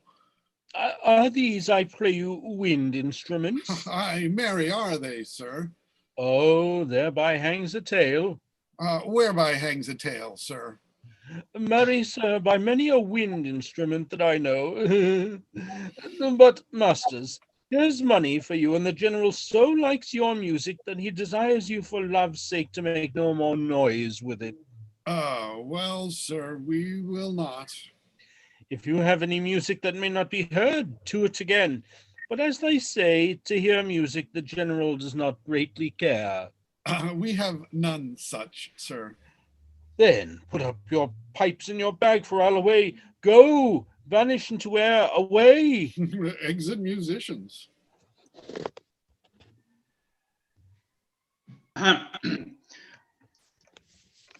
Dost thou hear me, mine honest friend? No, I hear not your honest friend, I hear you. Prithee, keep up thy quillets. There's a poor piece of gold for thee. If the gentlewoman that attends the general be stirring, tell her there's one Cassio entreats her a little favor of speech. Wilt thou do this? She is stirring, sir. If she will stir hither, I shall seem to notify unto her. Exit clown, enter Iago.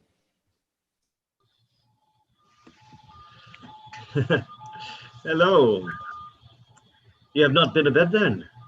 Why, no, the day had broke before we parted. I have made bold, Iago, to send in to your wife. My suit to her is that she will to virtuous Desdemona procure me some access. I'll send her to you presently. and I'll devise a mean to draw the Moor out of the way, that your converse and business may be more free. I humbly thank you for it. I never knew a Florentine more kind and honest. Enter Amelia. Good morrow, good lieutenant. I'm sorry for your displeasure, but all will sure be well. The general and his wife are talking of it, and she speaks for you stoutly. The Moor replies that he you heard is of great fame in Cyprus, and great affinity, and that in wholesome wisdom he might not but refuse you, but he protests he loves you, and needs no other suitor but his likings to take the safest occasion by the front to bring you in again. Yet, I beseech you, if you think fit, or that it may be done, give me advantage of some brief discourse with Desdemona alone. Pray you, come in. I will bestow you where you shall have time to speak your bosom freely.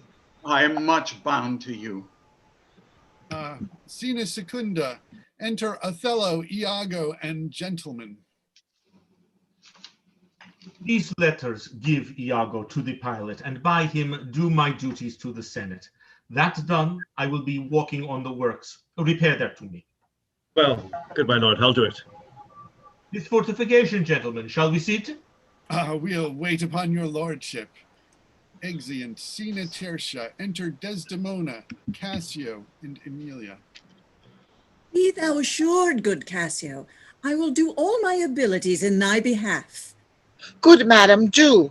I warrant it grieves my husband as if the cause were his. Oh, that's an honest fellow. Do not doubt, Cassio, but I will have my lord and you again as friendly as you were. Bounteous madam, whatever shall become of Michael Cassio, he's never anything but your true servant. I know it. I thank you. You do love my lord. You've known him long, and be well assured he shall in strangeness stand no farther off than in politic distance. Aye, but lady, that policy may either last so long, or feed upon such nice and waterish diet, or breed itself so out of circumstances, that I, being absent and my place supplied, my general will forget my love and service. Do not doubt that. Before Amelia here, I give thee warrant of thy place. Assure thee, if I do vow a friendship, I'll perform it to the last article. My lord shall never rest. I'll watch him tame and talk him out of patience. His bed shall seem a school, his board a shrift. I'll intermingle everything he does with Cassio's suit. Therefore be merry, Cassio, for thy solicitor shall rather die than give thy cause away. Enter Othello and Iago. Madam, here comes my lord. Madam, I'll take my leave. Why, stay and hear me speak. Madam, not now. I am very ill at ease, unfit for mine own purposes. Well, do your discretion. I like not that. What dost thou say? Nothing, my lord. If I know not what. Was not that Cassio parted from my wife? Cassio, my lord? Not sure. I cannot think it that he would steal away so guilty-like, seeing your coming. I do believe 'twas he. How now, my lord? I have been talking with a suitor here, a man that languishes in your displeasure. Who is't you mean? Why, your Lieutenant Cassio. Good my lord, if I have any grace or power to move you, his present reconciliation take. For if he be not one that truly loves you, that errs in ignorance and not in cunning, I have no judgment in an honest face. I prithee, call him back. Went he hence now? His suit so humbled that he hath left part of his grief with me to suffer with him. Good love, call him back. Not now, sweet Desdemona, some other time. But shalt be shortly? The sooner, sweet, for you. Shalt be tonight at supper? No, not tonight. Tomorrow dinner, then? I shall not dine at home. I meet the captains at the citadel. Why then, tomorrow night, on Tuesday morn, on Tuesday noon or night, on Wednesday morn. I prithee name the time, but let it not exceed 3 days. In faith, he's penitent. And yet his trespass in our common sense, say the wars must make example out of her best, is not almost a fault to incur a private check. When shall he come? Tell me, Othello, I wonder in my soul, what would you ask me that I should deny or stand so mammering on? What? Michael Cassio, that came a wooing with you? And so many a time when I have spoke of you dispraisingly hath ta'en your part, to have so much to do to bring him in? Trust me, I could do much. Prithee, no more. Let him come when he will, I will deny thee nothing. But this is not a boon. 'Tis as I should entreat you wear your gloves, or feed on nourishing dishes, or keep you warm, or sue to you to do a peculiar profit to your own person. Nay, when I have a suit wherein I mean to touch your love indeed, it shall be full of poise and difficult weight, and fearful to be granted. I will deny thee nothing. Whereon I do beseech thee, grant me this, to leave me but a little to myself. Shall I deny you? No. Farewell, my lord. Farewell, my Desdemona. I'll come to thee straight. Amelia, come. Be as your fancies teach you. Where'er you be, I am obedient. Excellent wretch. Perdition catch my soul, but I do love thee. And when I love thee not, chaos is come again. My noble lord, What dost thou say, Iago? did Michael Cassio, when he wooed my lady, know of your love? He did, from first to last. Why dost thou ask? But for satisfaction of my thought, no further harm. Why of thy thought, Iago? I do not think he had been acquainted with her. Oh, yes, and went between us very oft. Indeed? Indeed. Aye, indeed. Discernst thou aught in that? Is he not honest? Honest, my lord? Honest, aye, honest. My lord, for aught I know. What dost thou think? Think, my lord? Think, my lord? Alas, thou echoest me, as if there were some monster in thy thought too hideous to be shown. Thou dost mean something. I heard thee say even now, thou likest not that when Cassio left my wife. What didst thou not like? And when I told thee he was of my counsel, of my whole course of wooing, thou criedst, indeed? And didst contract and purse thou thy brow together, as if thou hadst shut up in thy brain some horrible conceit. If thou dost love me, show me thy thought. My lord, you know I love you. I think thou dost, for I know thou'rt full of love and honesty, and waste thy word before thou givest them breath. Therefore these stops of thine frighten me the more. For such things in a false disloyal knave are tricks of custom, but in a man that's just, they're close dilations working from the heart that passion cannot rule. For Michael Cassio, I dare be sworn, I think that he is honest. I think so too. Men should be what they seem, or those that be not, would they might not seem none. Certain men should be what they seem. Why then I think Cassio's an honest man. Nay, yet there's more in this. I prithee, speak to me as to thy thinkings, as thou dost ruminate and give thy worst of thoughts the worst of words. Good Lord, good my Lord, pardon me. Though I am bound to every act of duty, I am not bound to that. All slaves are free. Utter my thoughts.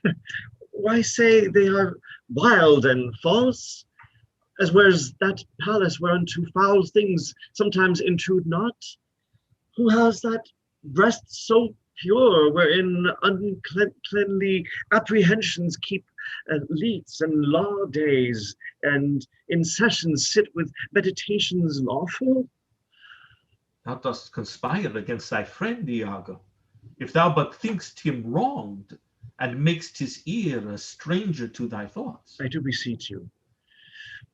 Will I perchance ambitious in my guess, as I confess, it is my nature's plague to spy into abuses, and of my jealousy shape faults that are not, that your wisdom, for one, that so imperfectly conceits, would take no notice, nor build yourself a trouble out of his scattering and unsure observance, it were not for your quiet, nor your good, nor for my manhood, honesty, and wisdom to let you know my thoughts.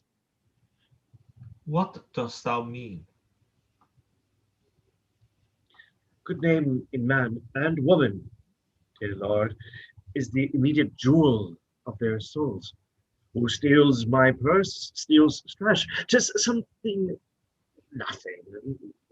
'Twas mine, 'tis his, and has been slave to thousands. But he that filches from me my good name robs me of that which not enriches him, but makes me poor indeed. I'll know thy thought. You cannot, if my heart were in your hand, nor shall not, whilst 'tis in my custody. Huh. Oh, beware, my lord, of jealousy. And it is the green-eyed monster which doth mock and meat it feeds on. That cuckold lives in bliss, who's certain of his fate, lives not his wronger. Oh, but oh, what damned minutes tells he o'er, who dotes yet doubts, suspects yet silently loves? Oh, misery. Poor and content is rich, and rich enough, but riches fineless is as poor as winter. To him that he fears, he shall be poor. Good heavens, the souls of all my tribe defend from jealousy. Why? Why is this? Think'st thou I'd make a life of jealousy, to follow still the changes of the moon with strange, fresh suspicions? No. To be once in doubt is to be resolved. Exchange me for a goat, which I shall turn the business of my soul to such exsufflicate and blowed surmises, matching my inference. 'Tis not to make me jealous, to say my wife is fair, feeds well, loves company, is free of speech, sings, plays, and dances. Where virtue is, these are more virtuous. Nor from mine own weak merits will I draw the smallest fear or doubt of her revolt. For she had eyes and chose me. No, Iago, I'll see before I doubt. When I doubt, prove. And on the proof, there is no more but this. Away at once with love or jealousy. I'm glad for this, for now I shall have reason to show the love and duty that I bear you with franker spirit. Therefore, as I am bound, receive it from me. I speak not yet of proof. Look to your wife, observe her well with Cassio. Wear your eyes thus, not jealous nor secure. I would not have you, your free and noble nature, out of self-bounty be abused. Look to it. I know our country disposition well. In Venice, they do let heaven see the pranks they dare not show their husbands. Their best conscience is not to leave undone, but kept unknown. Dost thou say so? She did deceive her father, marrying you, and when she seemed to shake and fear your look, she loved them most. But so she did. Why go to then? She that so young could give out such a seeming, to seal her father's eyes up close as oak. He thought 'twas witchcraft. But I am much to blame. I humbly do beseech you of your pardon for too much loving you. I am bound to thee forever. I see this hath a little dashed your spirits. Not a jot, not a jot. Trust me, I fear it has. I hope you will consider what is spoke comes from your love. But I do see you are moved. I am to pray you not to strain my speech to grosser issues, nor to larger reach than to suspicion. I will not. Should you do so, My lord, my speech should fall into such wild success, which my thoughts aimed not. Cassio's, my worthy friend, my lord, I see you're moved. No, not much moved. I do not think but Desdemona's honest. Long live she so, and long live you to think so. And yet, how nature erring from itself.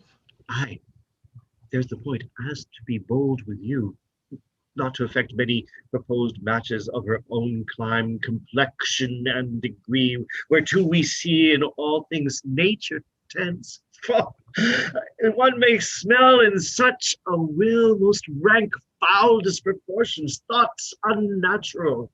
But, pardon me, I do not in position to strictly speak of her, though I may fear her will, recoiling to her better judgment, may fall to match you with her country forms, and happily repent. Farewell, farewell. If more thou dost perceive, let me know more. Set on thy wife to observe. Leave me, Iago. My lord, I take my leave. Why did I marry? This honest creature doubtless sees and knows more, much more than he unfolds. My lord, I might entreat your honor to scan this thing no further. Leave it time, although 'tis fit that Cassio have his place, for sure he fills it up with great ability. Yet, if you please, to him off a while, you shall by that perceive him and his means. Note, if your lady strain his entertainment with any strong or vehement importunity, much will be seen in that. In the meantime, let me be thought too busy in my fears, as worthy cause I have to fear I am, and hold her free, I do beseech your honor. Fear not, my government.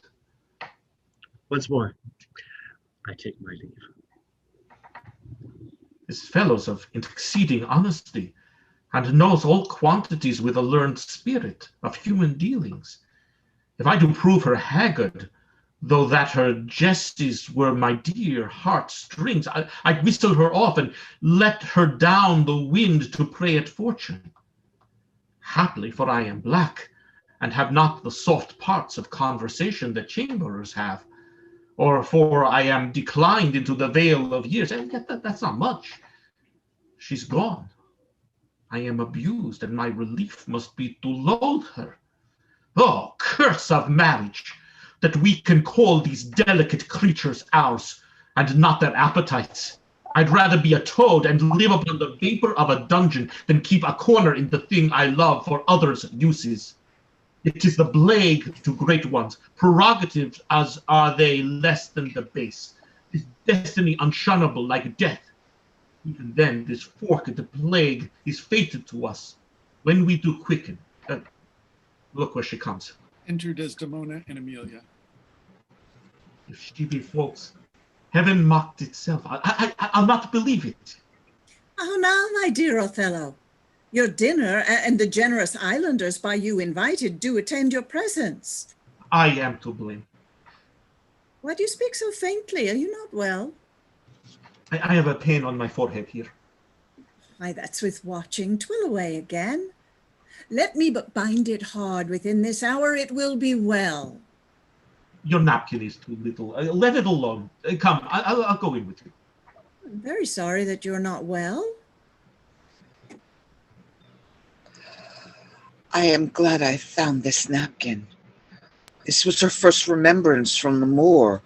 My wayward husband hath 100 times wooed me to steal it. But she loves the token, for he conjured her she should ever keep it, that she reserves it evermore about her, to kiss and talk to. I'll have the work ta'en out and give it to Iago. What he will do with it, heaven knows, not I. I nothing but to please his fantasy. Oh no. What do you do here alone? Do not you chide. I have a thing for you. You have a thing for me, it is a common thing. To have a foolish wife. Oh, is that all? What will you give me now for that same handkerchief? What handkerchief? What handkerchief? Why, that the Moor first gave to Desdemona, that which you often so did bid me steal. Hast stolen it from her? No, faith. She let it drop by negligence, and to the advantage being here, I took it up. Look, here 'tis. Good wench, give it to me. What will you do with it, that you have been so earnest to have me filch it? Why, what is it that to you? If it be not for some purpose of import, give it me again. Poor lady shall run mad when she shall lack it. Be not known on it. I have use for it. Go, leave me. I will in Cassio's lodging lose this napkin, and let me find it. Trifles light as air are to the jealous confirmation strong. As proofs of holy writ, this may do something. The more already changes with my poison. Dangerous conceits are in their natures poisons, which at the first are scarce found to distaste, but with a little act upon the blood, burn like the mines of sulphur. I do say so. Enter Othello. Look where he comes. Not a puppy, nor a mandragora, nor all the drowsy syrups of the world shall ever medicine thee to that sweet sleep which thou owedst yesterday. Ha! Ha! False to me? Why, how now, General? No more of that. Avaunt, be gone. Thou hast set me on the rack. I swear 'tis better to be much abused than but to know a little. How now, my lord? What sense had I in her stolen hours of lust? I sought not, thought it not, it harmed not me. I slept the next night well, fed well, was free and merry. I found not Cassio's kisses on her lips. He that is robbed, not wanting what is stolen, let him not know it, and he's not robbed at all. I'm sorry to hear this. I had been happy. If the general camp, pioneers and all, had tasted her sweet body, so had I had nothing known. Oh, now, forever, for farewell the tranquil mind, farewell content, farewell the plumed troops and the big wars that makes ambition virtue. Oh, farewell, farewell the neighing steed and the shrill trump, the spirit-stirring drum, the ear-piercing fife, the royal banner, and all quality, pride, pomp, and circumstance of glorious war. And oh, you mortal engines whose rude throats the immortal Jove's dread clamors counterfeit. Farewell, Othello's occupation's gone. Is it possible, my lord? Villain, be sure thou prove my wife a whore. Be sure of it. Give me the ocular proof. Oh, by the worth of mine eternal soul, thou hadst better have been born a dog than answered my waked wrath. Has it come to this? Make me to see it, or at the least so prove it, that the probation bear no hinge nor loop to hang a doubt on, or woe upon thy life. My noble lord. If thou dost slander her and torture me, never pray more. Abandon all remorse on horror's head. Horrors accumulate. Do deeds to make heaven weep. All earth amazed, for nothing canst thou to damnation add greater than that. Oh, grace! Oh, heaven, forgive me. Are you a man? Have you a soul or sense? God, by you, take mine office. O wretched fool that loves to make thine honesty a vice. O monstrous world, take note, oh world! To be direct and honest is not safe. I thank you for this profit, and from hence I'll love no friend, sith love breeds such offense. Nay, stay. Thou shouldst be honest.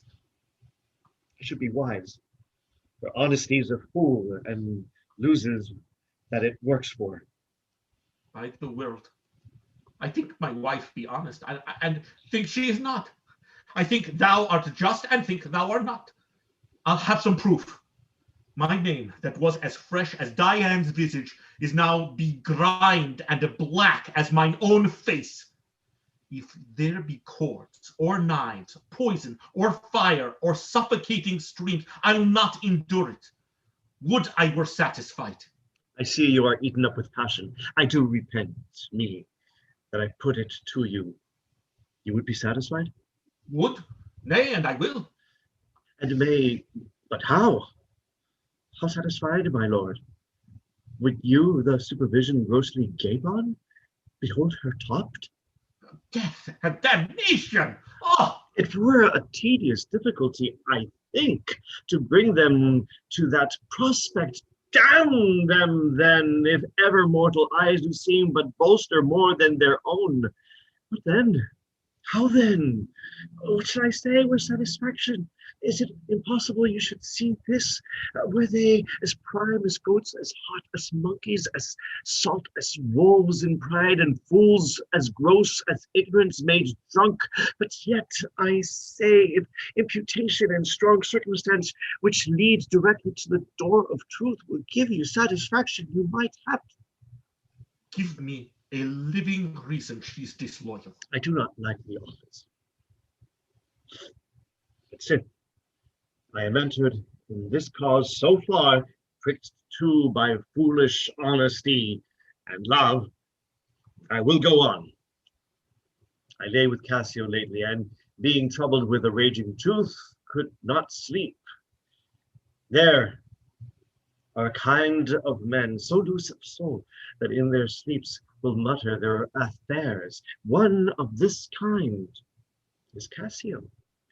In sleep, I heard him say, sweet Desdemona, let us be wary, let us hide our loves. And then, sir, would he gripe and wring my hand, oh, cry, oh, sweet creature, then kiss me hard, as if he plucked up kisses by the roots that grew upon his lips, laid his leg o'er my thigh, and sigh, and kiss, and then cry, cursed fate that gave thee to the Moor. Oh, monstrous, monstrous! Nay, this was but his dream. But this denoted a foregone conclusion.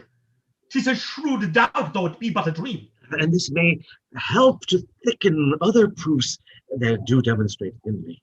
I'll tear her all to pieces. Yet be wise. Yet we seeing nothing done, she may be honest yet. Tell me but this, have you not sometimes seen a handkerchief spotted with strawberries in your wife's hand? I gave her such a one. 'Twas my first gift. I know not that, but such a handkerchief, I am sure it was your wife's. Did I today see Cassio wipe his beard with? If it be that. If it be that. Or any, it was hers. It speaks against her with the other proofs. Oh, that the slave had 40,000 lives. One is too poor, too weak for my revenge. Now do I see 'tis true. Look here, Iago. All my fond love thus I do I blow to heaven. 'Tis gone. Arise, black vengeance from the hollow hell. Yield up, O love, thy crown and hearted throne to tyrannous hate. Swell a bosom with thy throat, for 'tis of aspics' tongues. Yet be content. Oh, blood, the blood, the blood! Patience, I say, your mind may change. Never, Iago. Like to the Pontic sea, whose icy current and compulsive course never keeps retiring ebb, but keeps due to the Propontic and the Hellespont. Ever so my bloody thoughts with violent pace shall never look back, never ebb to humble love, till that a capable and wide revenge swallow them up. Now by yonder marble heaven, in the due reverence of a sacred vow, I here engage my words. Do not rise yet. Witness, you ever-burning lights above, you elements that clip us around about, witness that here Iago doth give up the execution of his wit hand's heart to wronged Othello's service. Let him command, and to obey shall be in me remorse. What bloody business ever! I greet thy love, not with vain thanks, but with acceptance bounteous, and will upon the instant put thee to it. Within these 3 days, let me hear thee say that Cassio's not alive. My friend is dead. 'Tis done at your request. but let her live. Damn her lewd minx. Oh, damn her, damn her. Come, go with me apart. I will withdraw to furnish me some swift means of death for the fair devil. Now art thou my lieutenant. I am your own forever. Exeunt. Scena quarta. Enter Desdemona, Emilia, and Clown. You know, Sirrah, where Lieutenant Cassio lies? All right, I'm right here. Just a moment. No, Sirrah. I dare not say he lies anywhere. Why, man? He's a soldier, and for one to say a soldier lies is stabbing. Two. Where lodges he? To tell you where he lodges is to tell you where I lie.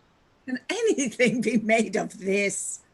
I know not where he lodges, and for me to devise a lodging and say he lies here or he lies there were to lie in mine own throat. Can you enquire him out and be edified by report? I will catechize the world for him, that is, make questions and by them answer. Seek him, bid him come hither. Tell him I have moved my lord on his behalf and hope all will be well. To do this is within the compass of man's wit, and therefore I will attempt the doing it. Where should I lose the handkerchief, Emilia? I know not, madam. Believe me, I'd rather have lost my purse full of cruzados. And what my noble Moor is true of mind and made of no such baseness as jealous creatures are, it were enough to put him to ill thinking. Is he not jealous? Who, he? I think the son where he was born drew all such humours from him. Oh, look where he comes. I will not leave him now till Cassio be called to him. How is't with you, my lord? My lord? Enter Othello. Well, my good lady, oh, hardness to dissemble. How do you, Desdemona? Well, my good lord. Give me your hand. His hand is moist, my lady. It has felt no age, nor known no sorrow. This argues fruitfulness and a liberal heart. Hot and moist. This hand of yours requires a sequester from liberty, fasting and prayer, much castigation, exercise devout. For he is a young and sweating devil here that commonly rebels. 'Tis a good hand, a frank one. You may indeed say so, but 'twas that hand that gave away my heart. A liberal hand. The hearts of old gave hands, but the new heraldry is hands, not hearts. I cannot speak of this. Come, now your promise. What promise, Chuck? I've sent to bid Cassio come speak with you. I have a salt and sorry room offends me. Lend me thy handkerchief. Here, my lord. That which I gave you. I have it not about me. Not? No, indeed, my lord. That's a fault. That handkerchief did an Egyptian to my mother give. She was a charmer and could almost read the thoughts of people. She told her while she kept it, 'twould make her amiable and subdue my father entirely to her love.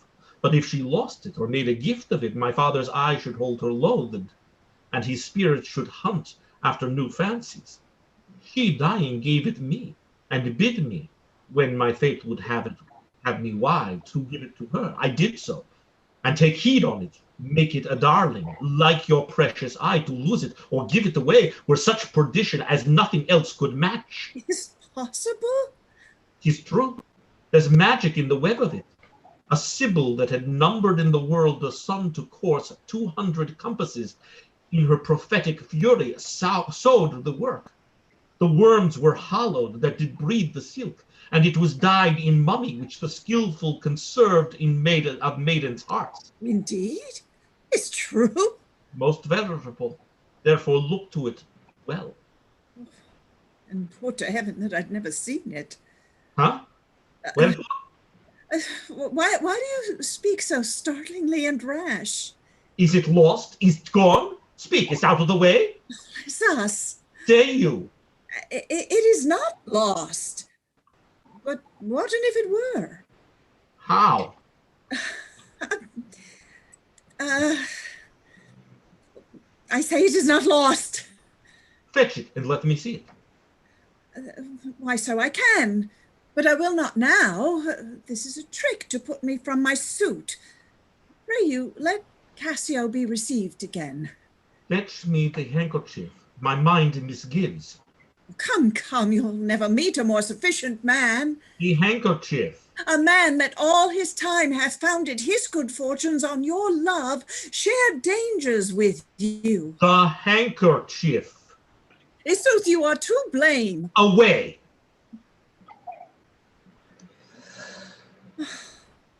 Is not this man jealous? I never saw this before. Sure, there's some wonder in this handkerchief. I am most unhappy in the loss of it. 'Tis not a year or two shows us a man. They are all but stomachs, and we all but food. They eat us hungrily, and when they are full, they belch us. Enter Iago and Cassio.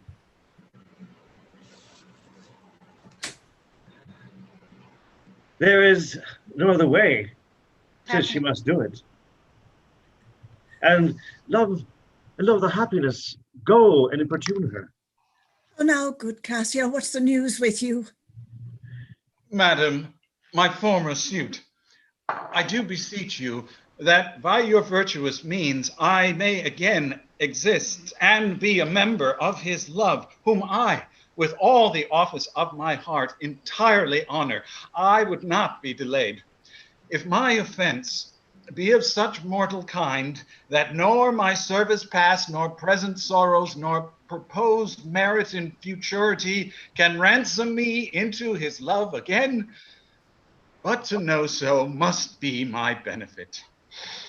So shall I clothe me in a forced content, and shut myself up in some other course to fortune's alms. Alas, thrice gentle Cassio, my advocation is not now in tune. My lord is not my lord, nor should I know him were he in favor and as in humor altered. So help me every spirit sanctified, as I have spoken for you all my best, and stood within the blank of his displeasure for my free speech. You must a while be patient. What I can do I will, and more I will than for myself I dare. Let that suffice you. Is my lord angry? He went hence but now, and certainly in strange unquietness. Can he be angry? I have seen the cannon when it has blown his ranks into the air, and like the devil from his very arm puffed his own brother. And is he angry? Something of moment, then I will go meet him. There's matter in it, if he be angry. Oh, I prithee do so. Something sure of state, either from Venice or some unhatched practice made demonstrable here in Cyprus to him hath puddled his clear spirit. And in such cases men's natures wrangle with inferior things, though great ones are their object. Is even so. For let our finger ache, and it endues our other healthful members even to a sense of pain. Nay, we must think men are not gods, nor of them look for such observancy as fits the bridal. Beshrew me much, Emilia. I was, unhandsome warrior as I am, arraigning his unkindness with my soul, but now I find I had suborned the witness, and he's indicted falsely. Pray heaven it be state matters, as you think, and no conception nor no jealous toy concerning you. Well, that's the day. I never gave him cause. But jealous souls will not be answered so. They are not ever jealous for the cause, but jealous for they're jealous. It is a monster begot upon itself, born on itself. Heaven keep the monster from Othello's mind. Lady, amen. I will go seek him. Make and Cassio, walk here about. If I do find him fit, I'll move your suit and seek to effect it to my uttermost. I humbly thank your ladyship. Save you, Cassio. What make you from home? How is't with you, my most fair Bianca? Indeed, sweet love, I was coming to your house. And I was going to your lodging. Cassio, what? Keep a week away, 7 days and nights, 8 hours, and lovers' absent hours more tedious than the day. 8 times. Oh, weary reckoning. Pardon me, Bianca, I have this while with leaden thoughts been pressed, but I shall in a more continuate time strike off this score of absence. Sweet Bianca, take me this work out. Oh, Cassio, whence came this? This is some token from a newer friend to the felt absence. Now I feel a cause. Is it come to this? Well, well. Go to, woman, throw your wild guesses into the devil's teeth from whence you have them. You are jealous now. This is from some mistress, some remembrance. No, in good troth, Bianca. Why, whose is it? I know not neither. I found it in my chamber. I like the work well. Ere it be demanded, as like enough it will, I would have it copied. Take it and do it, and leave me for this time. Leave you? Wherefore? I do attend here on the general, and think it no addition nor my wish to have him see me womaned. Why, I pray you. Not that I love you not. But that you do not love me. I pray you bring me on the way a little, and say if I shall see you soon at night. 'Tis but a little way that I can bring you, for I attend here, but I'll see you soon. 'Tis very good. I must be circumstanted. Exeunt omnes, actus quartet scena prima, enter Othello and Iago. Will you think so? Think so, Iago? What? To kiss in private? An unauthorized kiss? Or to be naked with her friend in bed an hour or more, not meaning any harm? Naked in bed, Iago, and not mean harm? It is hypocrisy against the devil that they mean virtuously and yet do so. The devil their virtue tempts, and they tempt heaven. If they do nothing, 'tis a venial slip. But if I give my wife a handkerchief, what then? Why, then 'tis hers, my lord, and being hers, she may, I think, bestow it on any man. She is protectress of her honor, too. May she give that? Her honor is an essence that's not seen. Why have it very oft that have it not, but for the handkerchief? By heavens, I would most gladly have forgot it. Thou saidst, oh, it comes o'er my memory like as doth the raven o'er the infectious house, boding to all. He had my handkerchief. Aye. What of that? That's not so good now. What if I had said I had seen him do you wrong, or heard him say, as knaves be such broad who, having by their own importunate suit or voluntary dotage of some mistress convinced or supplied them, cannot choose, but they must blab. Hath he said anything? He hath, my lord, but you are well assured, no more than he'll unswear. What hath he said? Why, that he did. I know not what he did. What? What? Lie. With her? With her? Or her, what you will. Lie with her? Lie on her? We say lie on her when they belie her. Lie with her, that's fulsome. Handkerchief, confessions, handkerchief. To confess and be hanged for his labor? First to be hanged and then to confess. I tremble at it. Nature would not invest herself in such shadowing passions without some instruction. It is not words that shake me thus. Psh. Noses, ears, and lips is possible. Confess. Handkerchief, oh devil! Work on, my medicines works.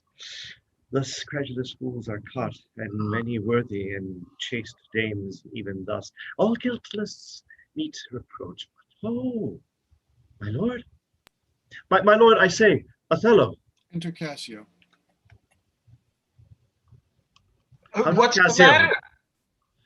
My lord has fallen into an epilepsy. This is his second fit. He had one yesterday. Rub him about the temples. The lethargy must have his quiet course. If not, he foams his mouth, and by breaks into a savage madness. Look, he stirs. Oh, do you withdraw yourself? And a little while, he will recover straight. When he is gone, I would on great occasion speak with you. How is it, General? Have you not hurt your head? Dost thou mock me? I mock you not, by heaven. Would bear your fortune like a man. A horns man's a monster and a beast. There's many a beast then in a populous city, and many a civil monster. Did he confess it? Good sir, be a man. Think every bearded fellow that's but yoked may draw with you. There's millions now alive that nightly lie in those improper beds which they dare swear peculiar. Your case is better. Oh, 'tis the spite of hell, the fiend's arch mock, to lip a wanton in a secure couch, and to suppose her chaste. No, let me know, and knowing what I am, I know what she shall be. Oh, thou art wise, 'tis certain. Stand you a while apart. Confine yourself but in a patient list whilst you were here, overwhelmed with your grief, a passion most resulting such a man. Cassio came hither. I shifted him away and laid good excuses upon your ecstasy, bade him anon return, and here speak with me, the which he promised. Do but encave yourself, and mark the fleers, the jibes, the notable scorns that dwell in every region of his face. For I will make him tell the tale anew, where, how oft, how long ago, and when he had, and is again to cope your wife. I say, but mark his gesture. Marry, patience, or I shall year, all in all, in spleen and nothing of a man. Dost thou hear, Iago? I will be found most cunning in my patience.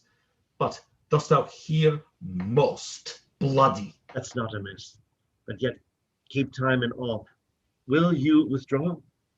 I will question Cassio of Bianca, a huswife that by selling her desires buys herself bread and clothes.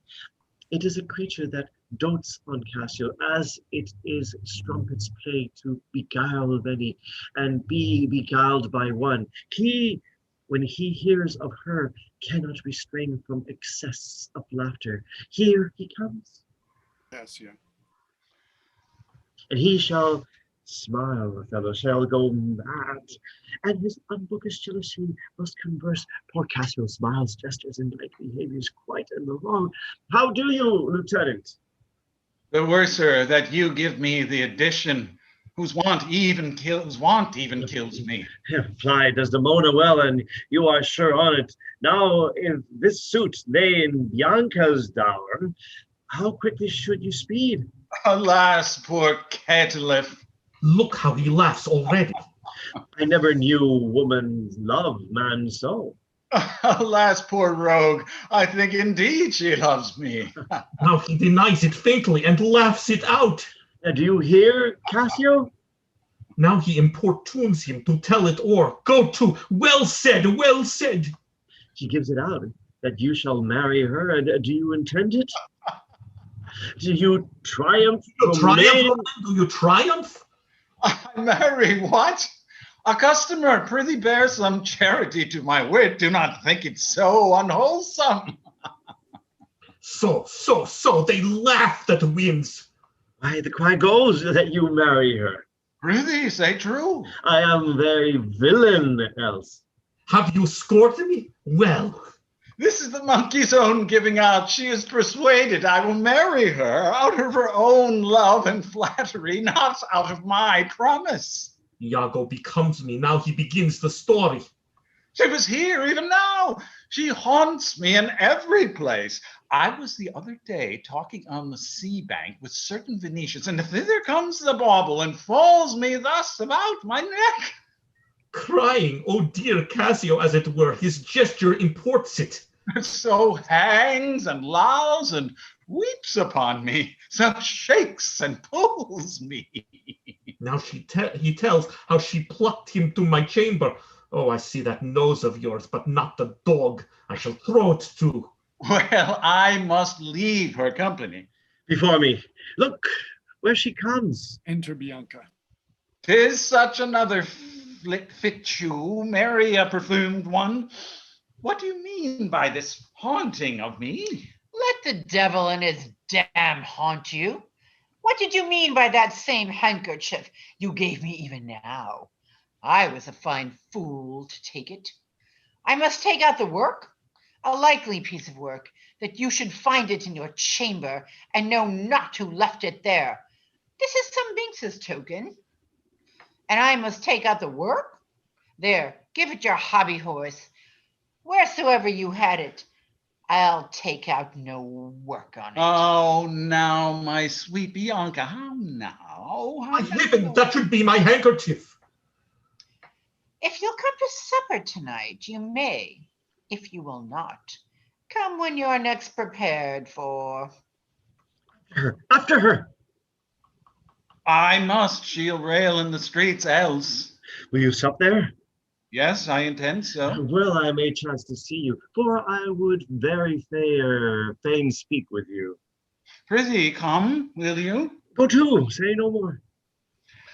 How shall I murder him, Iago? Did you perceive how he laughed at his vice? Oh, Iago. And did you see the handkerchief? Was that mine? Yours by this hand, and to see how he prizes this foolish woman, your wife. She gave it to him, and he hath given it to his whore. I would have him 9 years a killing. A fine woman, a fair woman, a sweet woman. Nay, you must forget that. Aye, let her rot and perish and be damned tonight, for she shall not live. No, my heart is turned to stone. I strike it, and it hurts my hand. Oh, the world hath not a sweeter creature. She might lie by an emperor's side and command him tasks. Nay, that's not your way. Hang her. I do but say what she is, so delicate with her needle, an admirable musician. Or she will sing the savageness out of a bear, of so high and plenteous wit and invention. She's the worse for all this. Oh, a thousand times, and then of so gentle the condition. I too gentle. Aye, nay, that's certain. But yet the pity of it, Iago. Oh, Iago, the pity of it, Iago. If you are so fond over her iniquity, give her patent to offend, for if it touch not you, it comes near nobody.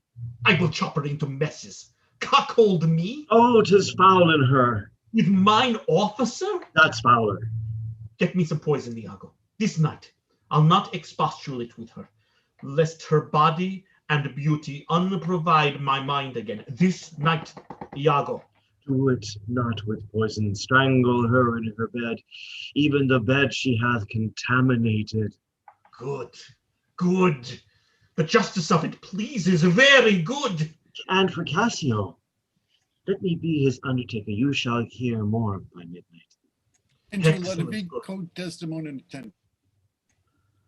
What trumpet is that the same? I warrant something from Venice. 'Tis Ludovico. This comes from the Duke. See, your wife's with him. Save you, worthy general. With all my heart, sir. The Duke and Senators of Venice greet you. I kiss the instrument of their pleasures. And what's the news, good cousin Lodovico? I'm very glad to see you, Signor. Welcome to Cyprus. I thank you. How does Lieutenant Cassio? Lives, sir. Cousin, there's fame between him and my lord, an unkind breach, but you shall make all well. Are you sure of that? My lord? This fail you not to do as you will. He did not call. He's busy in the paper. Is there division twixt my lord and Cassio? A most unhappy one. I would do much to atone them for the love I bear to Cassio. Fire and brimstone. My lord, Are you wise? what is he angry? Maybe the letter moved him, for as I think they do command him home, deputing Cassio in his government. Trust me, I'm glad on't. Indeed. My lord? I am glad to see you mad. Why, sweet Othello? Devil. I have not deserved this. My lord, this would not be believed in Venice, though I should swear I saw it. 'Tis very much, make her amends, she weeps. Oh, devil, devil! If that the earth could teem with woman's tears, each drop she falls would prove a crocodile. Out of my sight! Will not stay to offend you. Truly an obedient lady, I do beseech your lordship, call her back. Mistress, My lord? what would you with her, sir? Who, I, my lord? Ah, you did wish that I would make her turn. Sir, she can turn, and yet go on, and turn again, and she can weep, sir, weep. She's very obedient, as you say, obedient, very obedient. Proceed you in your tears. Concerning this, sir, oh, well-painted passion, I am commanded home. Get you away. I'll send for you anon. Sir, I obey the mandate and will return to Venice. Hence, avaunt! Cassio shall have my place. And, sir, tonight I do entreat that we may sup together. You are welcome, sir, to Cyprus, goats and monkeys. Exactly. Is this the noble Moor whom our full senate call all in all sufficient? Is this the nature whom passion could not shake, whose solid virtue the shot of accident nor dart of chance could neither graze nor pierce? He's much changed. Are his wits safe? Is he not light of brain? He's that he is. I may not breathe my censure. What he might be, if what he might be, he is not, I would to heaven he were. What, strike his wife? Faith, that was not so well. Yet would I knew that stroke would prove the worst. Is it his use? Or did the letters work upon his blood and you create this fault? Alas, alas, it is not honesty in me to speak of what I have seen and known. You shall observe him, and his own courses will denote him so, that I may save my speech. Do but go after and mark how he continues. I am sorry that I am deceived in him. Exeunt. Scena secunda. Enter Othello and Emilia. You have seen nothing, then? Nor ever heard, nor ever did suspect. Yes. You have seen Cassio and she together? But then I saw no harm, and then I heard each syllable that breath made up between them. What? Did they never whisper? Never, my lord. Nor send you out of the way?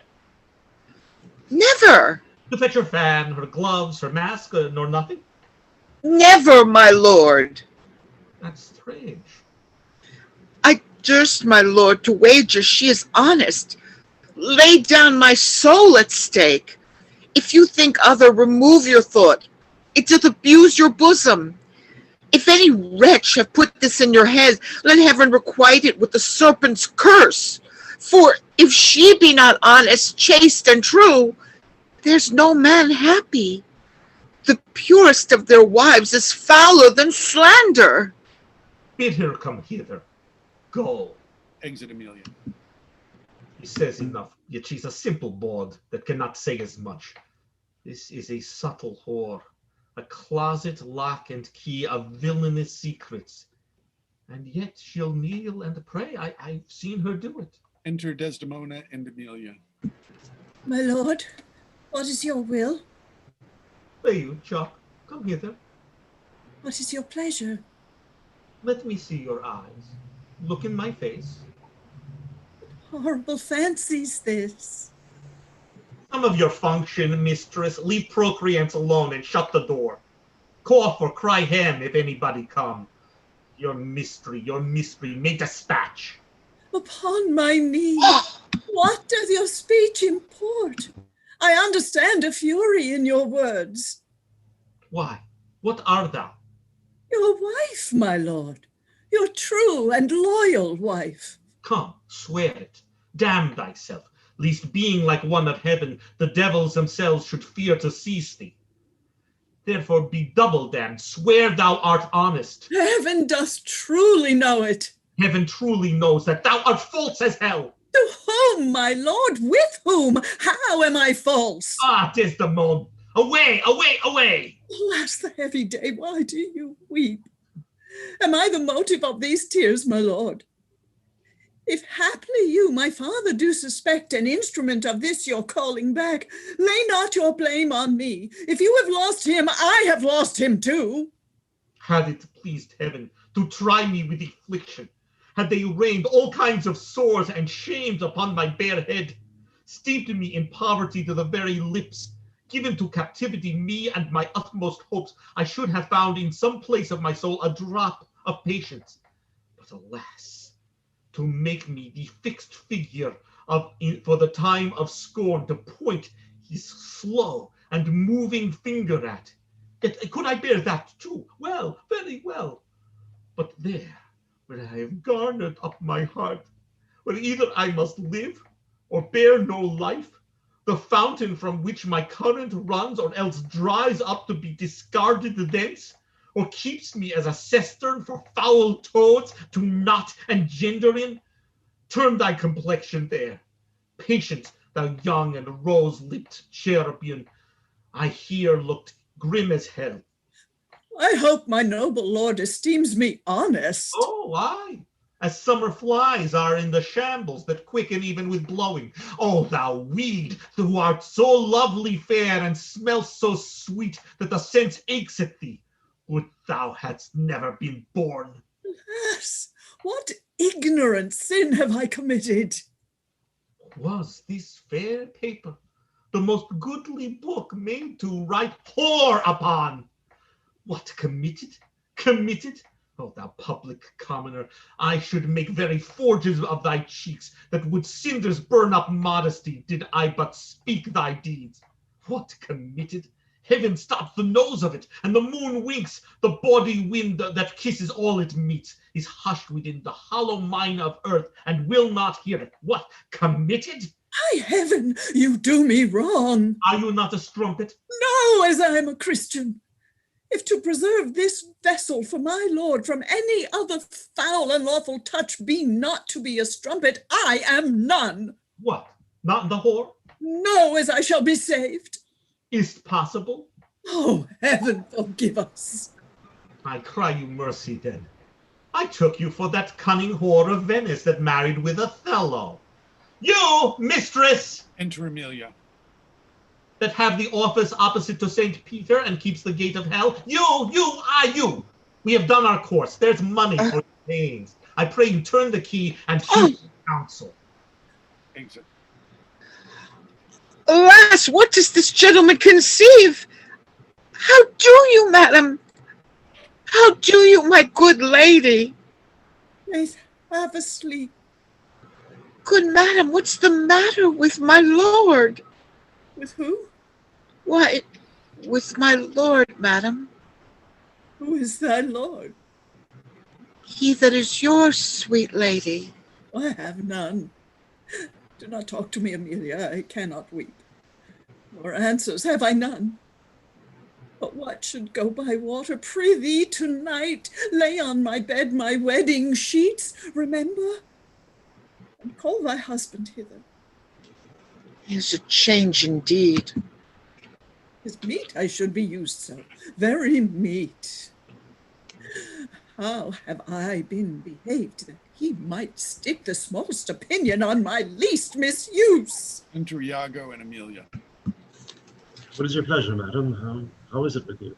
I cannot tell. Those that do teach young babes do it with gentle means and easy tasks. He might have chid me so, for in good faith I am a child to chiding. What's the matter, lady? Alas, Iago, my lord hath so Behorred her, thrown such despite and heavy terms upon her, that true hearts cannot bear it. Am I that name, Iago? What name, fair lady? Just she said my lord did say I was. He called her whore. A beggar in his drink could not have laid such terms upon his callet. Did he so? I do not know. I am sure I am none such. Do not weep. Do not weep. Alas, the day. Hath she forsook so many noble matches, her father and her country and her friends, to be called whore? Would it not make one weep? It is my wretched fortune. Beshrew him for't. How comes this trick upon him? Nay, heaven doth know. I will be hanged if some eternal villain, some busy and insinuating rogue, some cogging, cozening slave, to get some office, have not devised this slander. I'll be hanged else. Ah, fie, there's no such man. It is impossible. If any such there be, heaven pardon him. A halter pardon him, and he'll gnaw his bones. Why should he call her whore? Who keeps her company? What place? What time? What form? What likelihood? The moor's abused by some most villainous knave, some base notorious knave, some scurvy fellow. Oh, heavens, that such companions thou'st unfold, and put in a honest hand to whip, to lash the rascals naked through the world, even from the east to the west. Within door. Oh, fie upon them! Some such squire he was that turned your wit to see me side without and made you suspect me with the Moor. You're a fool. Go to. Alas, Iago, what shall I do to win my lord again? But friend, go to him, for by this light of heaven I know not how I lost him. Here I kneel. If e'er my will did trespass gainst his love, either in discourse of thought or actual deed, or that mine eyes, mine ears, or any sense delighted them, or any other form, or that I do not yet or ever did and ever will, though he do shake me off to beggarly divorcement, love him dearly. Comfort, forswear me. Unkindness may do much, and his unkindness may defeat my life, but never taint my love. I cannot say, whore. It doesn't bore me now I speak the word. To do the act, that might the addition earn, not the world's massive vanity could make me. I pray you be content. 'Tis but his humour. The business of the state does him offence. If 'twere no other. It is but so, I warrant. Hark how these instruments summon to supper. The messengers of Venice stays the meat. Go in, and weep not, all things shall be well. Exeunt Desdemona and Emilia enter Rodrigo. Oh no, Rodrigo. I do not find that thou dealst justly with me. What, in the contrary? Every day thou dost me with some device, Iago, and rather, as it seems to me now, keepest from me all conveniency than suppliest me with the least advantage of hope. I will indeed no longer endure it, nor yet I am persuaded to put up in peace what already I have foolishly suffered. Will you hear me, Rodrigo? I have heard too much, and your words and performances are no kin together. You charge me most unjustly. With naught but truth. I have wasted myself out of my means. The jewels you have had from me to deliver Desdemona would have to have corrupted a votarist. You have told me she has received them and returned me expectations and comforts of sudden respect and acquaintance, but I find none. Well, go to. Very well. Very well, go to. I cannot go to, man, nor 'tis not very well. Nay, I think it is a scurvy, and begin to find myself fopped in it. Very well. I tell you, 'tis not very well. I will make myself known to Desdemona. If she will return me my jewels, I will give over my suit and repent my unlawful solicitation. If not, assure yourself I will seek satisfaction of you. You have said no. I said nothing but what I protest intended of doing. Why, now I see there's metal in thee, and even from this instant to build on thee a better opinion than ever before. Give me thy hand, Rodrigo. Thou hast taken against me a most just exception, but yet I protest I have dealt most directly in thy affair. It hath not appeared. I grant indeed it hath not appeared, and your suspicion is not without wit and judgment. But Rodrigo, if thou hast that in thee indeed, which I have greater reason to believe now than ever, I mean purpose, courage, and valor, this night show it. If thou, the next night, following in joy, not Desdemona, take me from this world with treachery, and devise engines for my life. Well, what is it? Is it within reason and compass? Sir, there is a special commission come from Venice to depute Cassio at Othello's place. Is that true? Why then Othello and Desdemona will return again to Venice. Oh no, he goes into Mauritania and taketh away with him the fair Desdemona, unless his abode be lingered here by some accident, wherein none can be so determinate as the removing of Cassio. How do you mean removing him? Why, by making him incapable of Othello's place, knocking out his brains. And that you would have me do? If you dare do yourself a profit and a right, he sups tonight with a harlotry, and thither will I go to him. He knows not yet of his honorable fortune, if you will watch his going thence, which I will fashion to fall out between 12 and 1. You may take him through your pleasure. I will be near to second your attempt, and he shall fall between us. Come, stand not amazed at it, but go along with me. I will assure you such a necessity in his death that you shall think yourself bound to put it on him.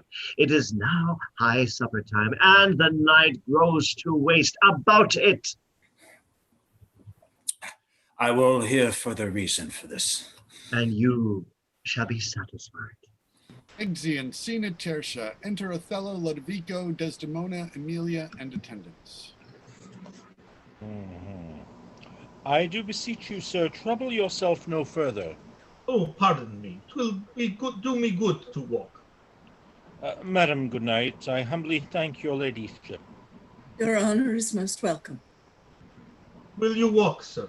Oh, Desdemona, My lord, get you to bed on the instant. I will be returned forthwith. Dismiss your attendant there. Look't be done. I will, my lord. How goes it now? He looks gentler than he did.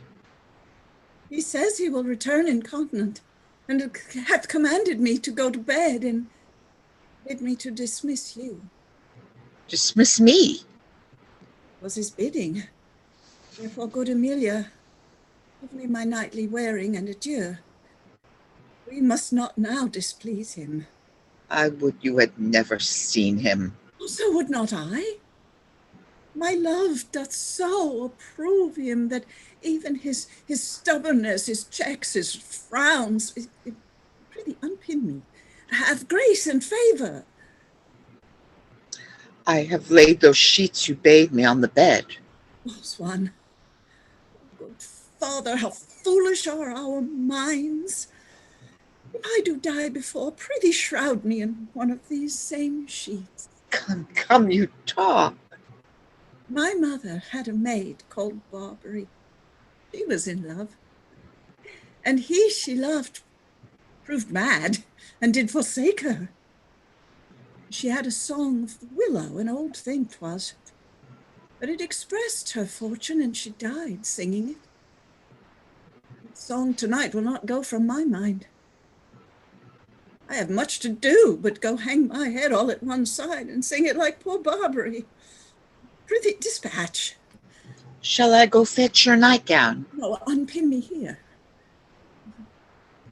This Lodovico's a proper man. A very handsome man. He speaks well.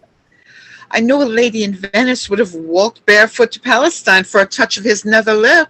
A poor soul sat singing by a sycamore tree, sing all a green willow, a hand on her bosom, her head on her knee, sing willow, willow, willow.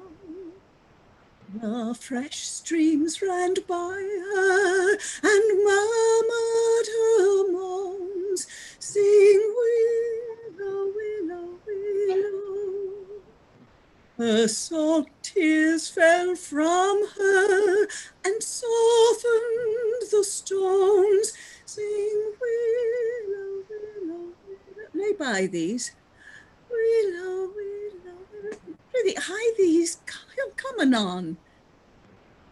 Sing all a green willow, must be my garland.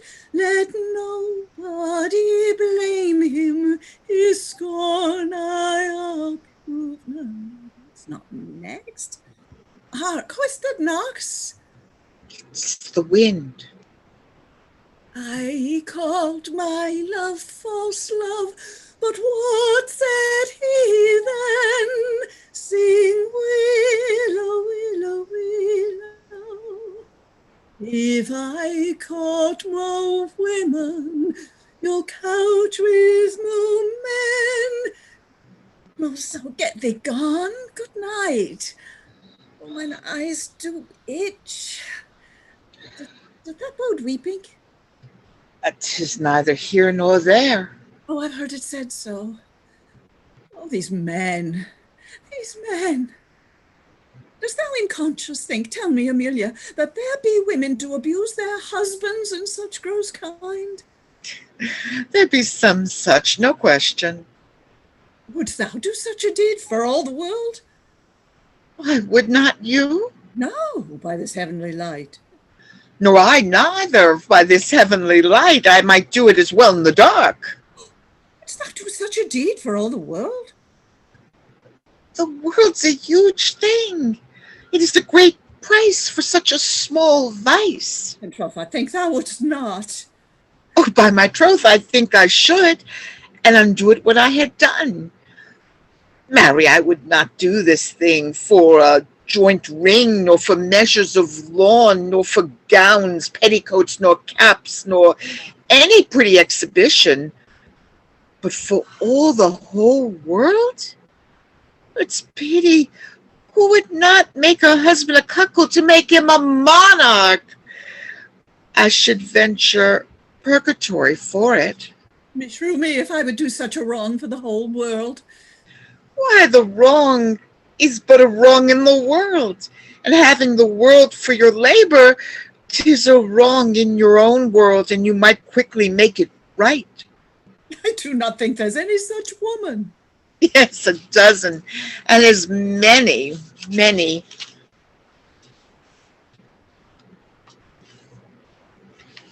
Oh, I'm sorry.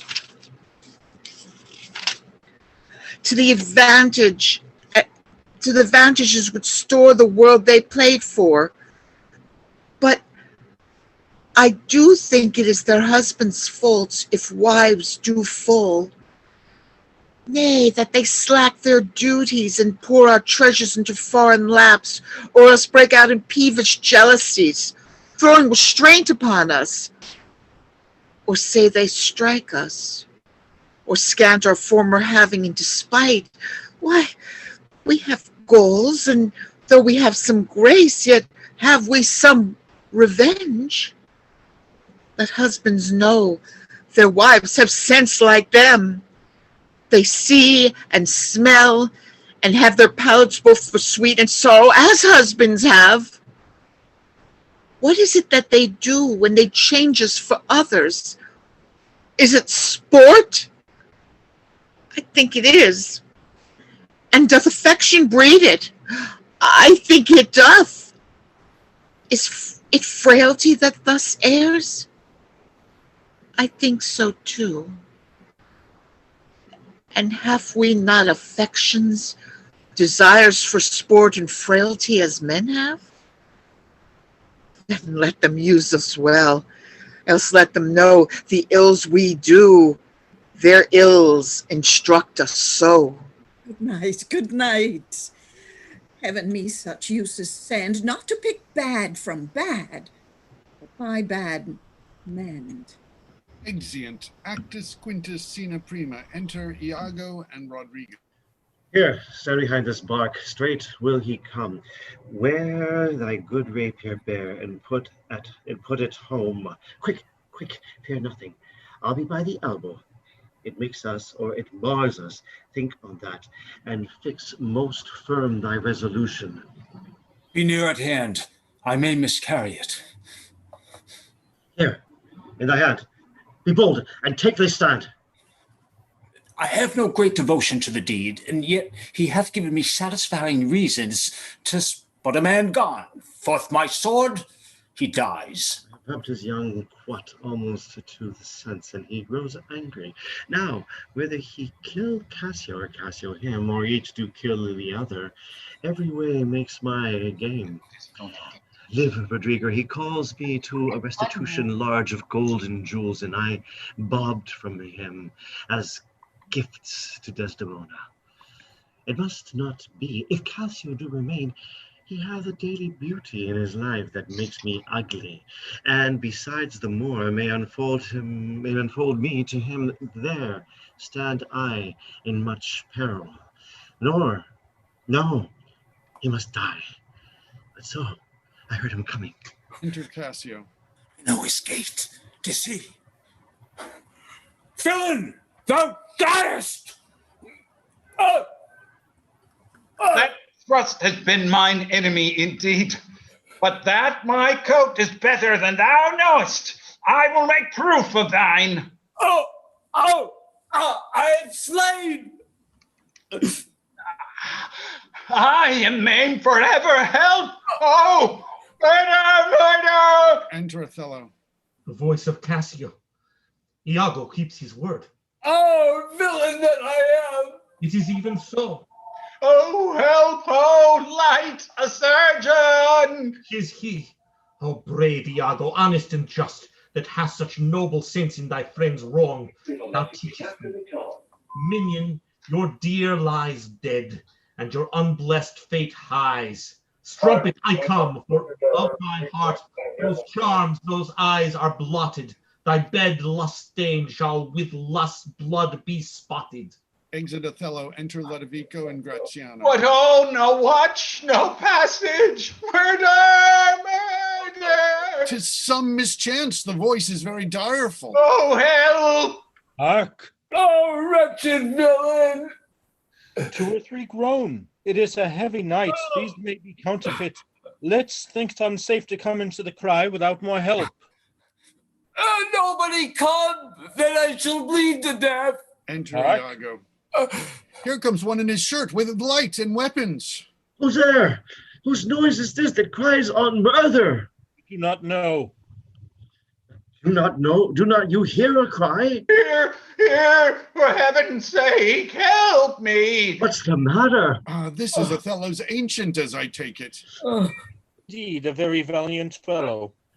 What are you here that cry so grievously? Iago! Oh, I am spoiled, undone by villains. Give me some help. Oh me, Lieutenant!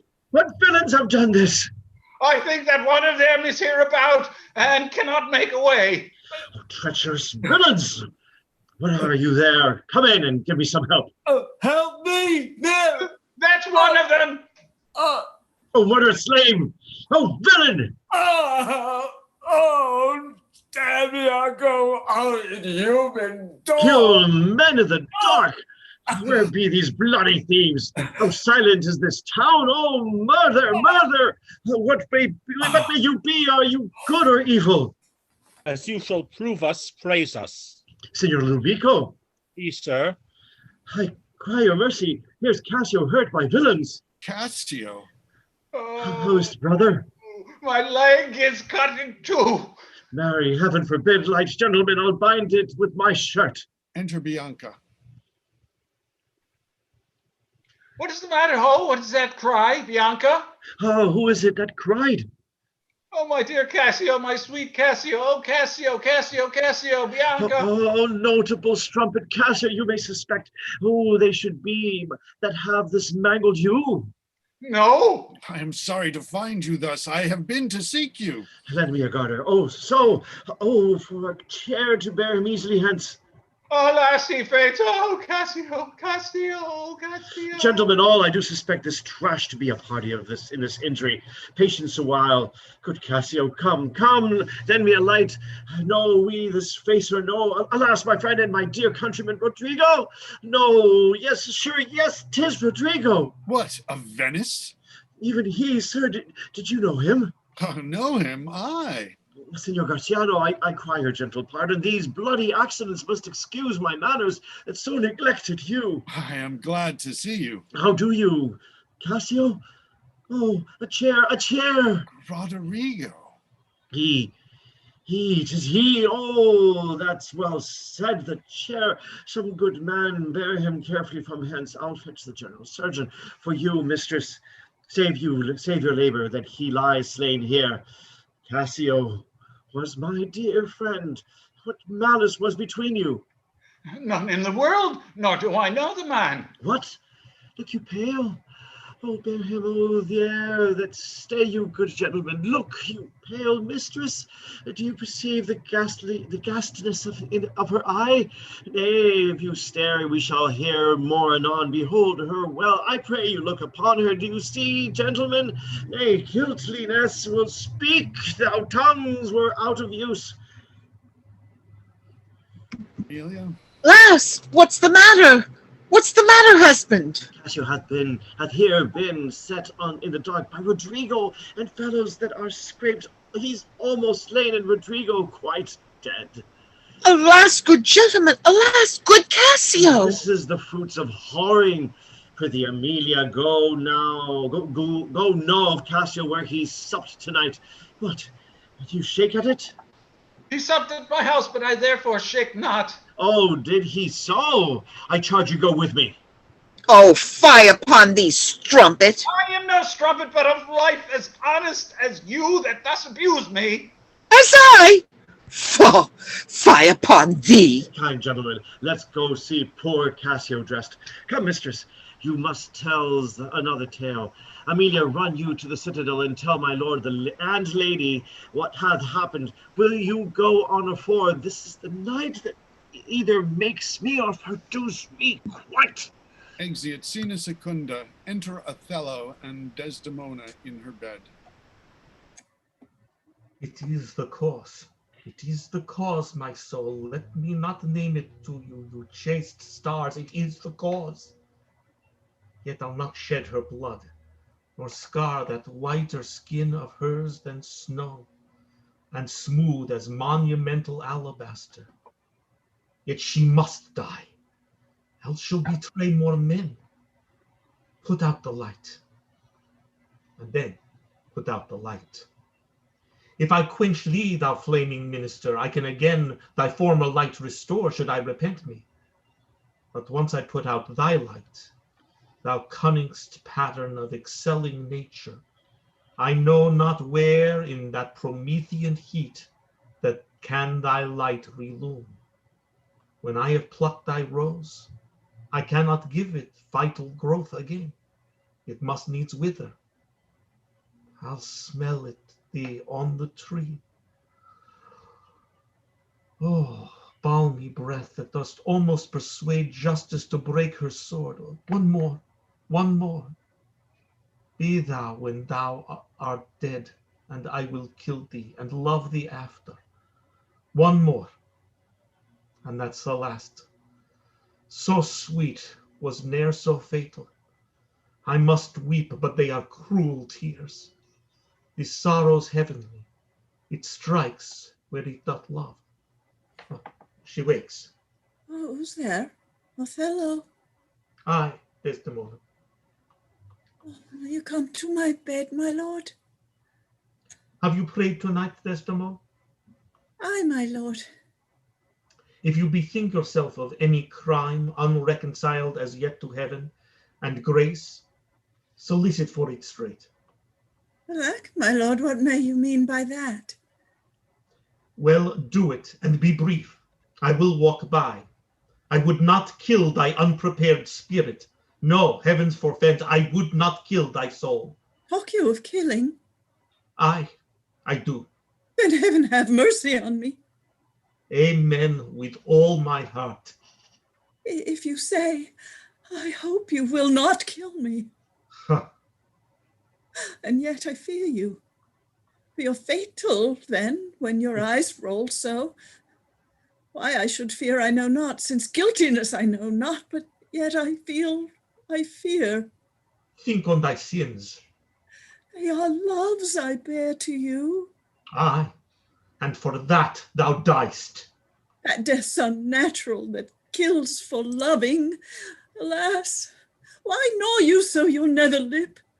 Some bloody passion shakes your very frame. These are portents, but yet I hope they do not point on me. Peace, and be still. I will so. What's the matter?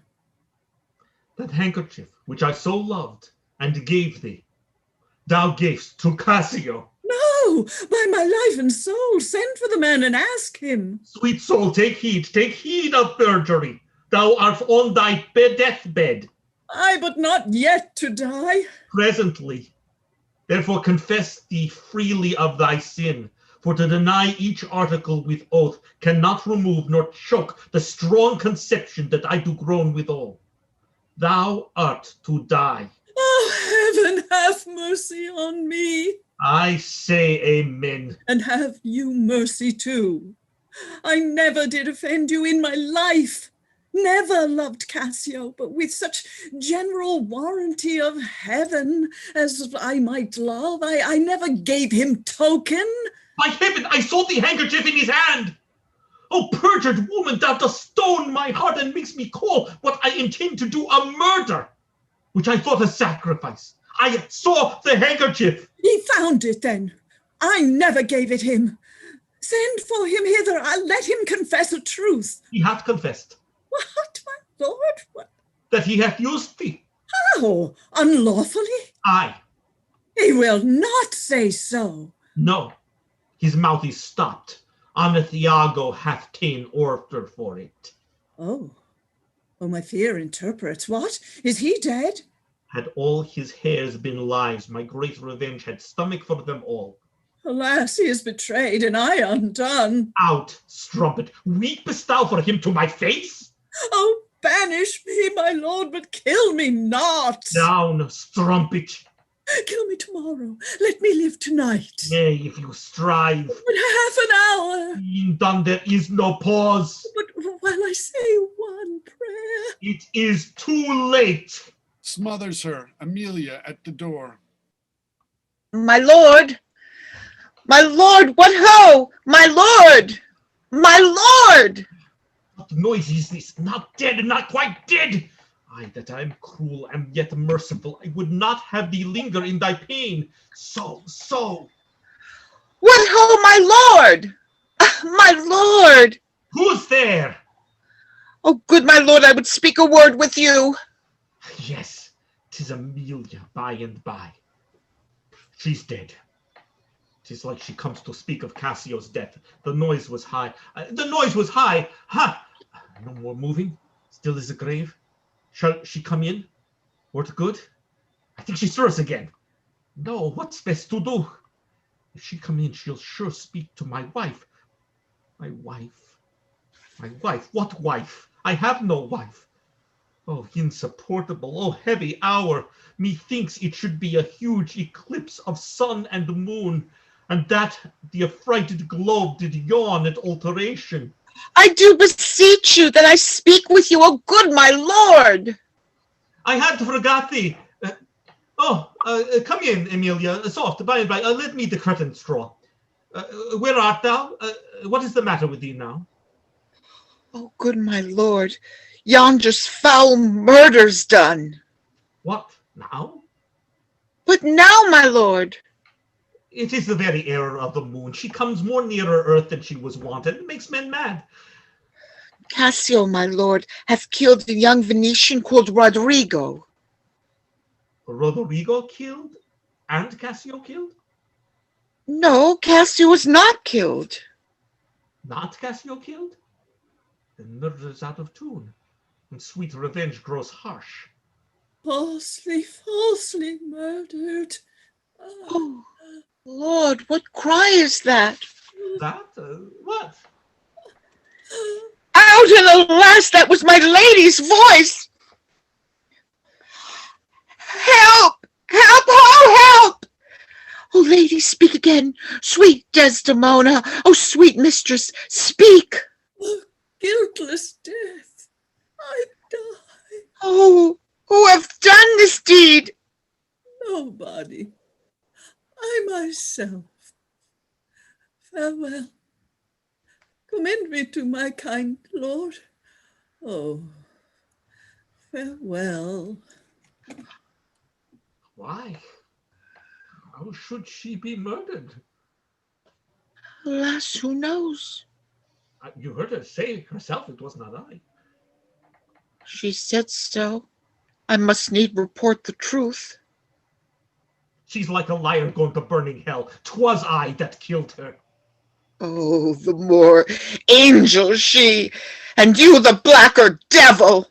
She turned to folly, and she was a whore. Thou dost belie her, and thou art a devil. She was as false as water. Thou art rash as fire to say that she was false. Oh, she was heavenly true. Cassio did top her. Ask thy husband else. Oh, I were damned beneath all depth in hell, but that I did proceed upon just grounds to this extremity. Thy husband knew it all. My husband? Thy husband. That she was false to wedlock? Aye, with Cassio, had she been true. If heaven would make me such another world of one entire and perfect chrysolite, I'd not have sold her for it. My husband? Aye, 'twas he that told me on her first. An honest man he is, and hates the slime that sticks on filthy deeds. My husband! What needs this ignorance, woman? I say thy husband. Oh, mistress, villainy hath made mocks with love. My husband say she was false? He, woman, I say thy husband. Dost understand the word? My friend, thy husband, honest Iago. He say so, may his pernicious soul rot half a grain a day. He lies to the heart. She was too fond of her most filthy bargain. Ha! Do thy worst. This deed of thine is no more worthy heaven than thou wast worthy her. Peace you were best. Thou hast not half the power to do me harm as I have to be hurt. Oh, go! Oh, dolt, as ignorant as dirt! Thou hast done a deed. I care not for thy sword. I'll make thee known though I lost 20 lives. Help! Help! Oh, help! The Moor hath killed his mistress! Murder! Murder! Enter Montano, Graziano, and Iago. What is the matter? How now, General? Oh, are you come, Iago? You have done well, that men must lay their murders on your neck. What is the matter? Disprove this villain if thou beest a man. He said thou toldst him that his wife was false. I know thou didst not. Thou art not such a villain. Speak, for my heart is full. Told him what I thought, and told him no more than what he found himself was apt and true. But did you ever tell him she was false? I did. You told a lie. An odious, damned lie. Upon my soul, a lie, a wicked lie. She false with Cassio? Did you say with Cassio? With Cassio, mistress?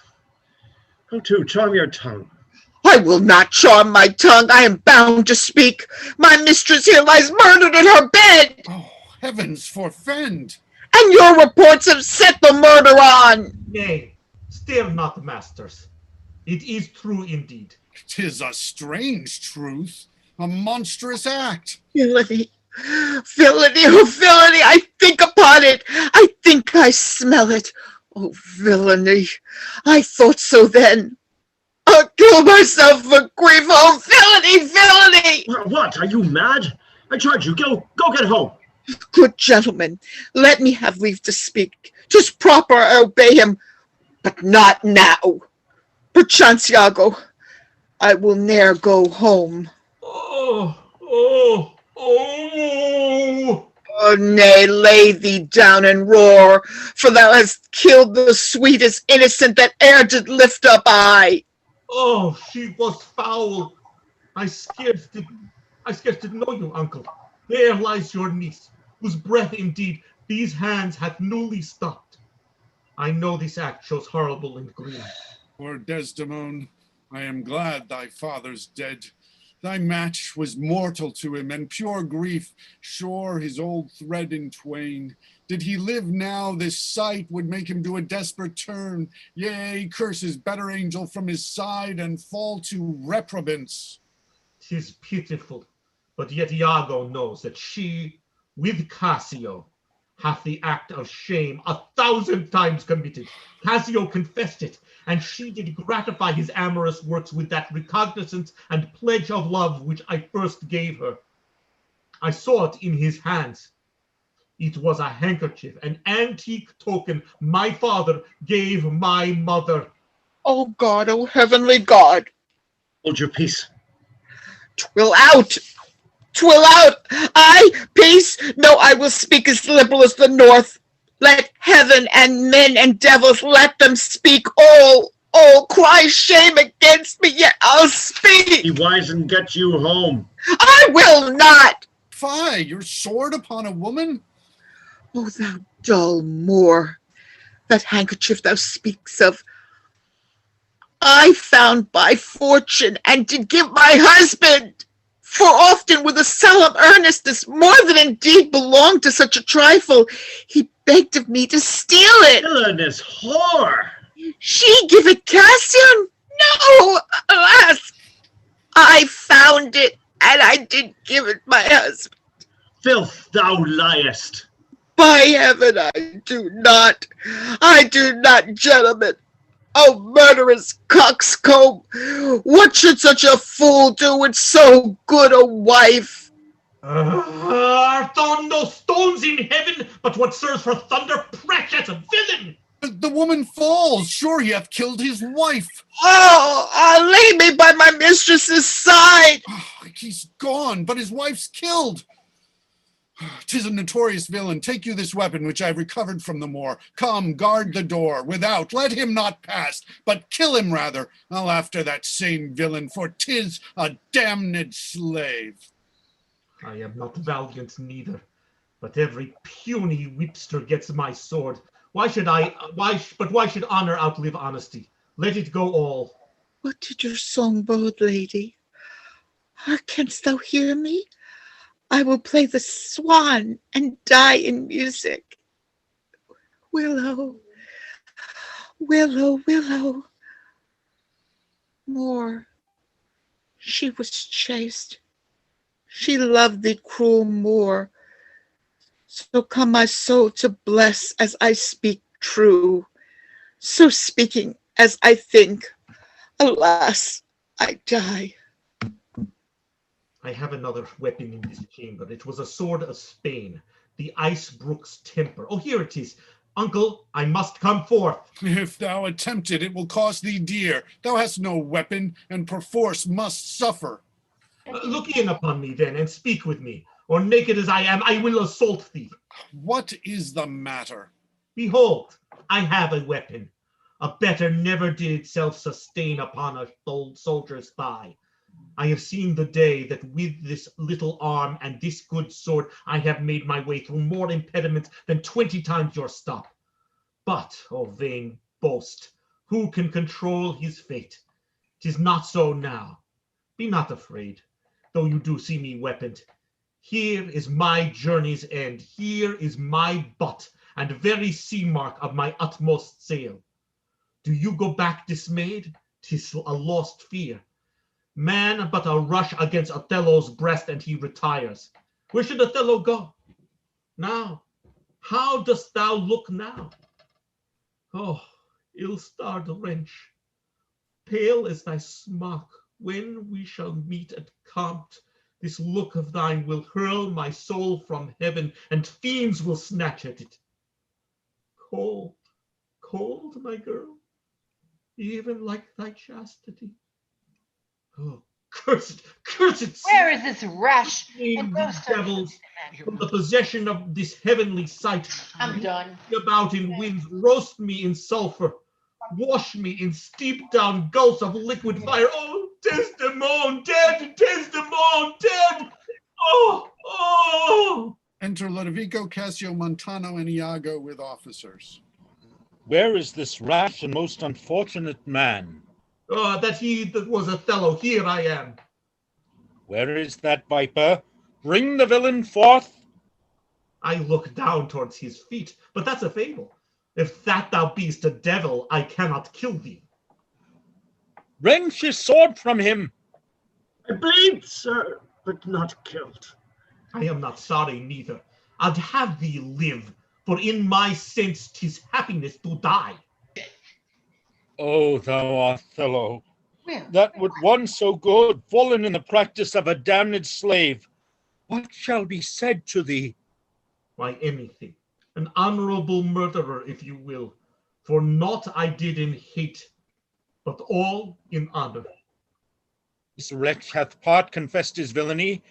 Did you and he consent in Cassio's death? Aye.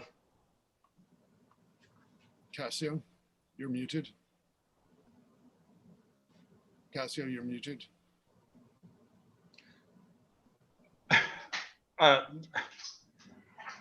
Sorry. Dear General, I never gave you cause. I never gave you promise. Amaltheus, where are we? 162. 161. Dear General, I never gave you cause. Dear General, I never gave you cause. I do believe it, and I ask your pardon. Will you, I pray, demand that demi-devil why he hath thus ensnared my soul and body? Demand me nothing. What you know from this time forth, I never will speak a word. What, not to pray? Torments will ope your lips. Well, thou dost best. Sir, you shall understand what hath befallen, which as I think you know not. Here is a letter found in the pocket of the slain Roderigo, and here another. The one of them imports the death of Cassio to be undertook by Roderigo. Oh, villain! Most heathenish and most gross. Now here's another discontented paper found in his pocket too. And this it seems Roderigo meant to have sent this damned villain, but that belike Iago in the interim came in and satisfied him. Oh, thou pernicious caitiff! How came you, Cassio, by that handkerchief that was my wife's? I found it in my chamber, and he himself confessed it, but even now, that there he dropped it for a special purpose, which wrought to his desire. Oh, fool, fool, fool! There is, besides, in Roderigo's letter, how he upbraids Iago, that he made him brave me upon the watch, whereupon it came that I was cast. And even but now he spake after long seeming dead, Iago hurt him, Iago set him on. You must forsake this room and go with us. Your power and your command is taken off, and Cassio rules in Cyprus. For this slave, if there be any cunning cruelty that can torment him much and hold him long, it shall be his. You shall close prisoner rest, till that the nature of your fault be known to the Venetian state. Come, bring away. Soft you. A word or two before you go. I have done the state some service, and they know it. No more of that.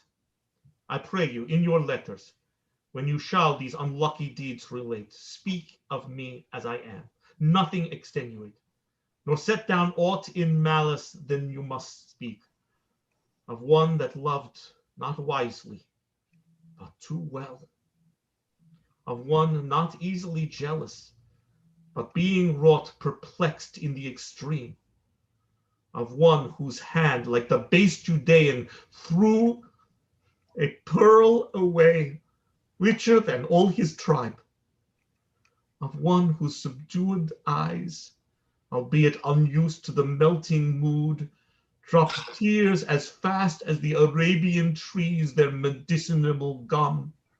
Set you down this, and say besides that in Aleppo once, where a malignant and turbaned Turk beat a Venetian and traduced the state, I took by the throat the circumcised dog and smote him. Thus! Oh, bloody period. All that is spoke is marred. I kissed thee ere I killed thee. No way but this, killing myself to die upon a kiss. Oh. This did I fear, but thought he had no weapon. For he was great of heart. Oh, Spartan dog, more fell than anguished hunger or the sea. Look on the tragic loading of this bed. This is thy work. The object poisons sight, let it be hid. Gratiano, keep the house, and seize upon the fortunes of the Moor, for they succeed on you. To you, Lord Governor, remains the censure of this hellish villain, the time, the place, the torture, oh, enforce it. Myself will straight aboard, and to the state this heavy act with heavy heart relate. Exeunt. Fini. Well done. Good job. Well, very good. Thank you all. Thank you very much. Yes, thank you, Mark. Thank you for putting this together. Thank you, everybody. Really, really good work. It was really interesting. It's interesting also when doing this with with an all-white cast is that certain other things come into perspective, like really the sort of class struggle elements of it. I mean, in terms of the idea, and even just in the very end there, it's like, oh yeah, Graziano, you just turned in the end here, but because you're like the only living relative to Desdemona, you get all of Othello's stuff. Lucky Graziano. And it's like, but it's always that these sort of business, I mean, the state things are really, really important. But yeah, great job, everybody. Any comments you want to make or thoughts on playing any of the roles? It's not a play about race. No, it's not. It's about jealousy. Right. And what's his name? James Earl Jones. I read he played it 5 times, and that's what he always focused on.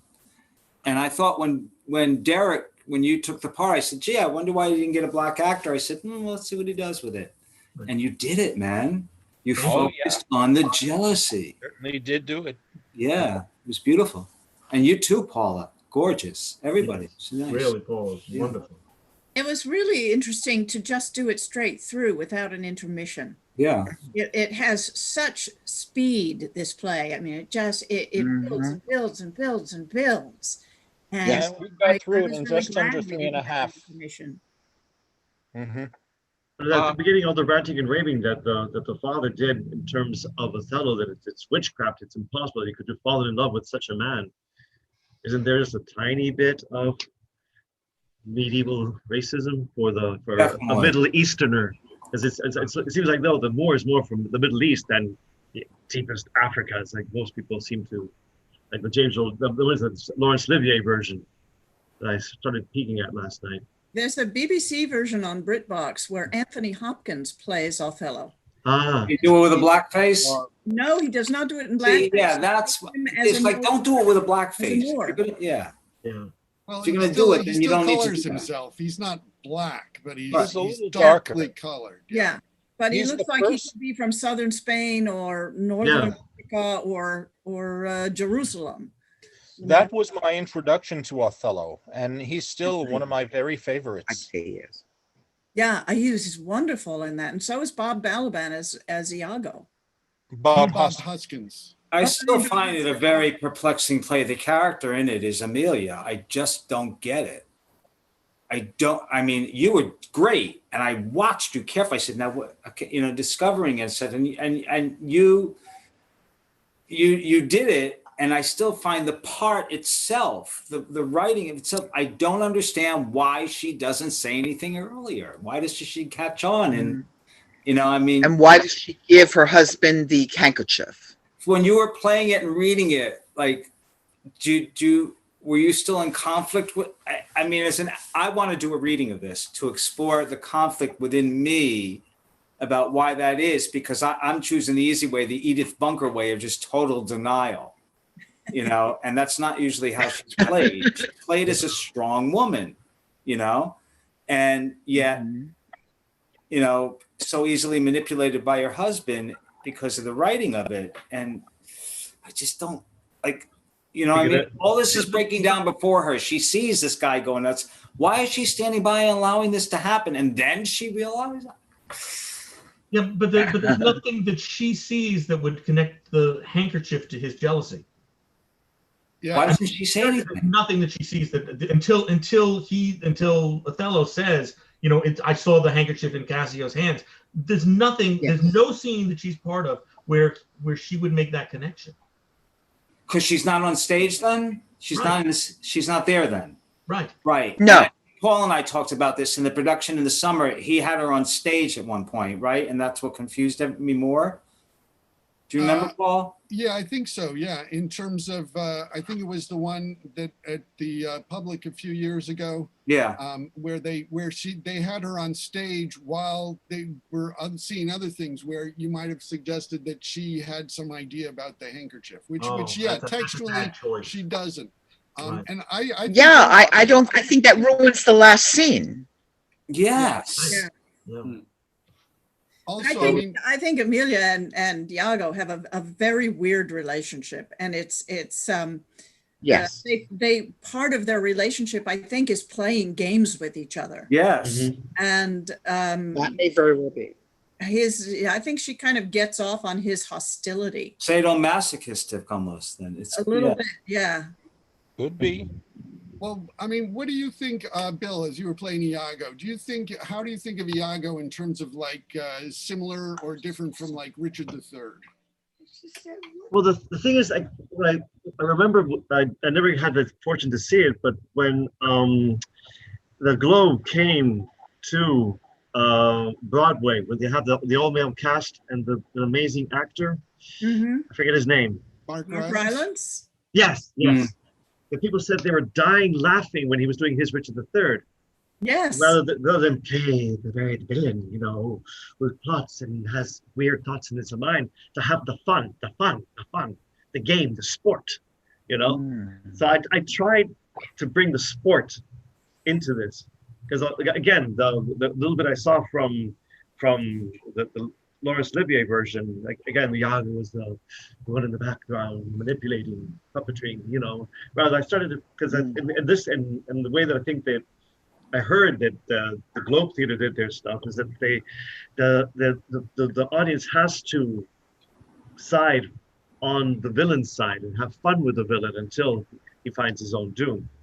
Well, other people like him, you know, both Richard III and Iago. I mean, and so there has to be something that we see that's likable. Yeah.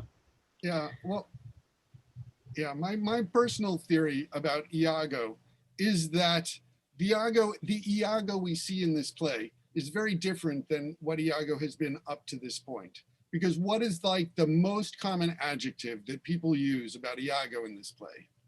Honest. Honest Iago. No one has any idea. Yeah. I mean, I think that it's like all of this sort of stuff. I mean, the fact that Othello, who may have been screwing his wife, now like passes him over for promotion from this guy. Also, Cassio is from the upper class. He's a scholar, an arithmetician, you know, that it's really sort of that this was the last straw. and he changes, and he's doing it, because if he had been operating like this for all of his life, there's no way he would have gotten to this point, because it really doesn't work. I mean, and it almost could have worked if Graziano and Lodovico don't show up in 5-1, he could have just killed Rodrigo and then killed Cassio. But unfortunately, I mean, it's like the plan, but then there's still Emilia who's gonna let it fall apart. And I mean, I think that sort of, I mean, it does a lot to explain Emilia's behavior, in that he wasn't always this guy. It's just that it's like this was the last straw. And I personally think his very opening speech, "Mark you, a duteous, knee-crooking knave." It's like, that's what I've been all my life, and I get shit on for it, so that's changing. So such a one do I profess myself to be somebody who's going to get what he wants. So. And it is his title, Ancient. I looked it up, I was like, what is that? What is that? What is that? And how all of a sudden when I heard it in the play, it's like it digs into, oh, he's the ancient, he's the has-been, he's the, I don't know what kind of a title that really is in that time. It felt like it dug into my ribs every time I heard that. It's like the ancient, yeah, I'm the ancient. Yeah. He's the ancient. But he's like those guys who are lifers in the army, the sergeants who get everything done and keep everybody in line, and they're the real backbone of the army. And he, I think, expected that he was going to get promoted. Yeah. And what's he been doing all this work for all this time? This is an interesting analogy, but I've been rewatching Breaking Bad. Iago's very much like Walter White.